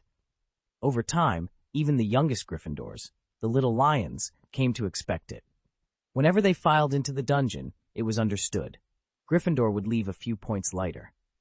Weeks slipped by in this ritual of grudging respect and relentless penalty. Inside the castle, one plan quietly reached its tipping point. Sherlock was preparing to escalate Harry's specialized training, pushing the boy's skills beyond what even Dumbledore had imagined. But the resumption of Quidditch practice forced Sherlock to postpone. The interval until the next match was too tight for extra lessons. The reason was simple: Oliver Wood. Ever since the heavy snow melted into endless rain, Wood had drilled the Gryffindor squad without mercy, pummeled them with wind sprints on the pitch, revisited the same passing drills until every movement became second nature. Fred and George Weasley muttered that Wood had turned into a Quidditch maniac, but Harry stood his ground. He knew exactly why Wood was pushing them so hard. A victory against Hufflepuff in the upcoming match would cement their momentum. It would break their 7-year losing streak and put them head-to-head with Slytherin for the House Cup, an unprecedented opportunity. If Gryffindor could seize first place on the pitch, the tide might finally turn in their favor, and Harry, more than anyone, was determined to ride that wave. Thanks to Sherlock's specialized training regimen, Harry now found ordinary Quidditch drills almost effortless. During practice, his seeker skills had sharpened so dramatically that even Coach Wood couldn't hide his astonishment. Every perfect dive and lightning-quick recovery earned Harry another nod of approval. In stark contrast, Fred and George Weasley were up to their usual antics. The twins swooped and feigned tumbles, diving so low at one point that they scraped the pitch with their robes. At last, Coach Wood threw up his hands and bellowed, "Knock it off, you two! If you carry on like this, we'll lose the match for sure." And with Snape as referee, he'll be hunting for any excuse to dock Gryffindor points. The moment Fred and George heard Snape, their playful grins vanished. In a perfect display of slapstick timing, they both tumbled straight off their brooms and landed in an undignified pile at the edge of the pitch. Word that Professor Snape would officiate the upcoming Quidditch match spread like wildfire through the Gryffindor squad. As soon as practice ended, clusters of players formed, voices low and urgent, as they speculated about every possible way Snape might take points from them. Without a second thought, Harry darted off the pitch, determined to break the news to Ron and Hermione. He sped through the corridors and burst into the common room breathless, and not at all surprised to find Ron and Hermione sprawled on the floor, locked in a tense game of wizard's chess. Ron's grin was uncharacteristically triumphant. Hermione's expression was one of amused frustration as Ron boasted over the next checkmate he was lining up. "Guess who's refereeing our next match?" Harry panted, his eyes wide. They both looked up immediately. Hermione paused, concern flickering across her face, and even Ron's grin faded. "Snape," Harry finished, as if that explained everything. Silence fell. Then Hermione groaned, and Ron went pale. Even in victory, there was no mistaking the dread in their faces. Harry leaned in close to Hermione and Ron, his voice barely above a whisper. "Snape's volunteered to referee the match," he said. Hermione's eyes widened. "Then don't play," she blurted. "Just pretend you've broken your leg." Ron's grin was positively cruel. "Better yet, actually break it." Harry shook his head. "I can't. We have no backup seeker. If I pull out, Gryffindor can't field a team." He glanced from Hermione to Ron and shrugged. "Sherlock reminded me last time how Professor Snape isn't all bad. He protected me in the last match, and even returned my firebolt when he'd confiscated it." Speaking of Sherlock, Harry's brow furrowed. "Where is he?" Both Hermione and Ron looked around the crowded common room. Sherlock normally joined them here when he wasn't off exploring the castle at night. Since Quidditch training ramped up, he'd cut back on those late-night patrols. He knew I needed my rest if I was going to keep up with everything. We still got up early for morning calisthenics, just at a gentler pace. And during the day, whenever I was at practice, Sherlock would be at a table in the corner, bent over his magic homework. Hermione had scolded him more than once for bringing so many scrolls and tomes into the common room. But now the seat was empty. Harry stood. "He's never been gone this long," he said, voice tight with worry. "I'm going to find him." Hermione reached for his arm. "Be careful, and take the invisibility cloak." Ron nodded. "Yeah, we don't know what he's gotten himself into this time." Tucking the cloak into his robes, Harry offered a tight smile. "Don't worry," he said. "I'll bring him back safe." Then, heart-pounding, he slipped out of the portrait hole and into the silent corridors beyond. Every time Sherlock finished his homework, Ron would pin it up in the common room so the other lions could copy it. Sherlock complained. Hermione, however, quietly felt he was far too indulgent. Were it not for the troll incident, she might have demanded he stop. Still, whispers ran through the house. "Don't get in his way," and "Since when is scholarship copying?" Of course, there were days when even the lions couldn't borrow Sherlock's notes. He simply skipped subjects that bored him or jotted down only the bare answers. On those occasions, Harry and Ron had no choice but to turn to Hermione. Unlike Sherlock, she never let anyone copy her work outright. What she did offer was a thorough proofread. After her corrections, their essays and problem sets came back flawless. This morning, when Harry asked where Sherlock had gone, Ron shrugged. "Watson sent a letter. Hagrid wants him at the hut to discuss something." Hermione chimed in. "We were just debating whether to join them once you arrived." Harry's curiosity flared. Hagrid and Sherlock, what could they possibly have to talk about? Could it be that some magical creature had gone missing, and Hagrid needed Sherlock's help to track it down? Before he could decide, Neville Longbottom stumbled into the Gryffindor common room. He hit the floor hard, legs rigidly locked together. Harry sprang up and crossed to Neville in a single stride. "Leglocker curse!" Hermione whispered, already stepping forward to break the spell as Harry helped Neville to his feet. Ron, Dean, and Seamus, Neville's closest friends, swarmed around. "Blimey, Neville, what happened?" Ron asked. Sherlock, however, paid none of this any mind. He was seated by the fire, sipping the potent tea Hagrid had brewed for him. On a bitter winter's night, it did more than a simple warming charm. It banished the cold, eased his weariness, and sharpened his senses. The only drawback was the frequent need to visit the loo. He lifted the chipped mug in a small salute. "Thank you, Hagrid." The giant hovered awkwardly at the edge of the room, clearly at a loss for words. Sherlock set down his cup, fixed Hagrid with a calm, expectant look, and sighed. "I'll be direct," he said. "I'd be happy to help.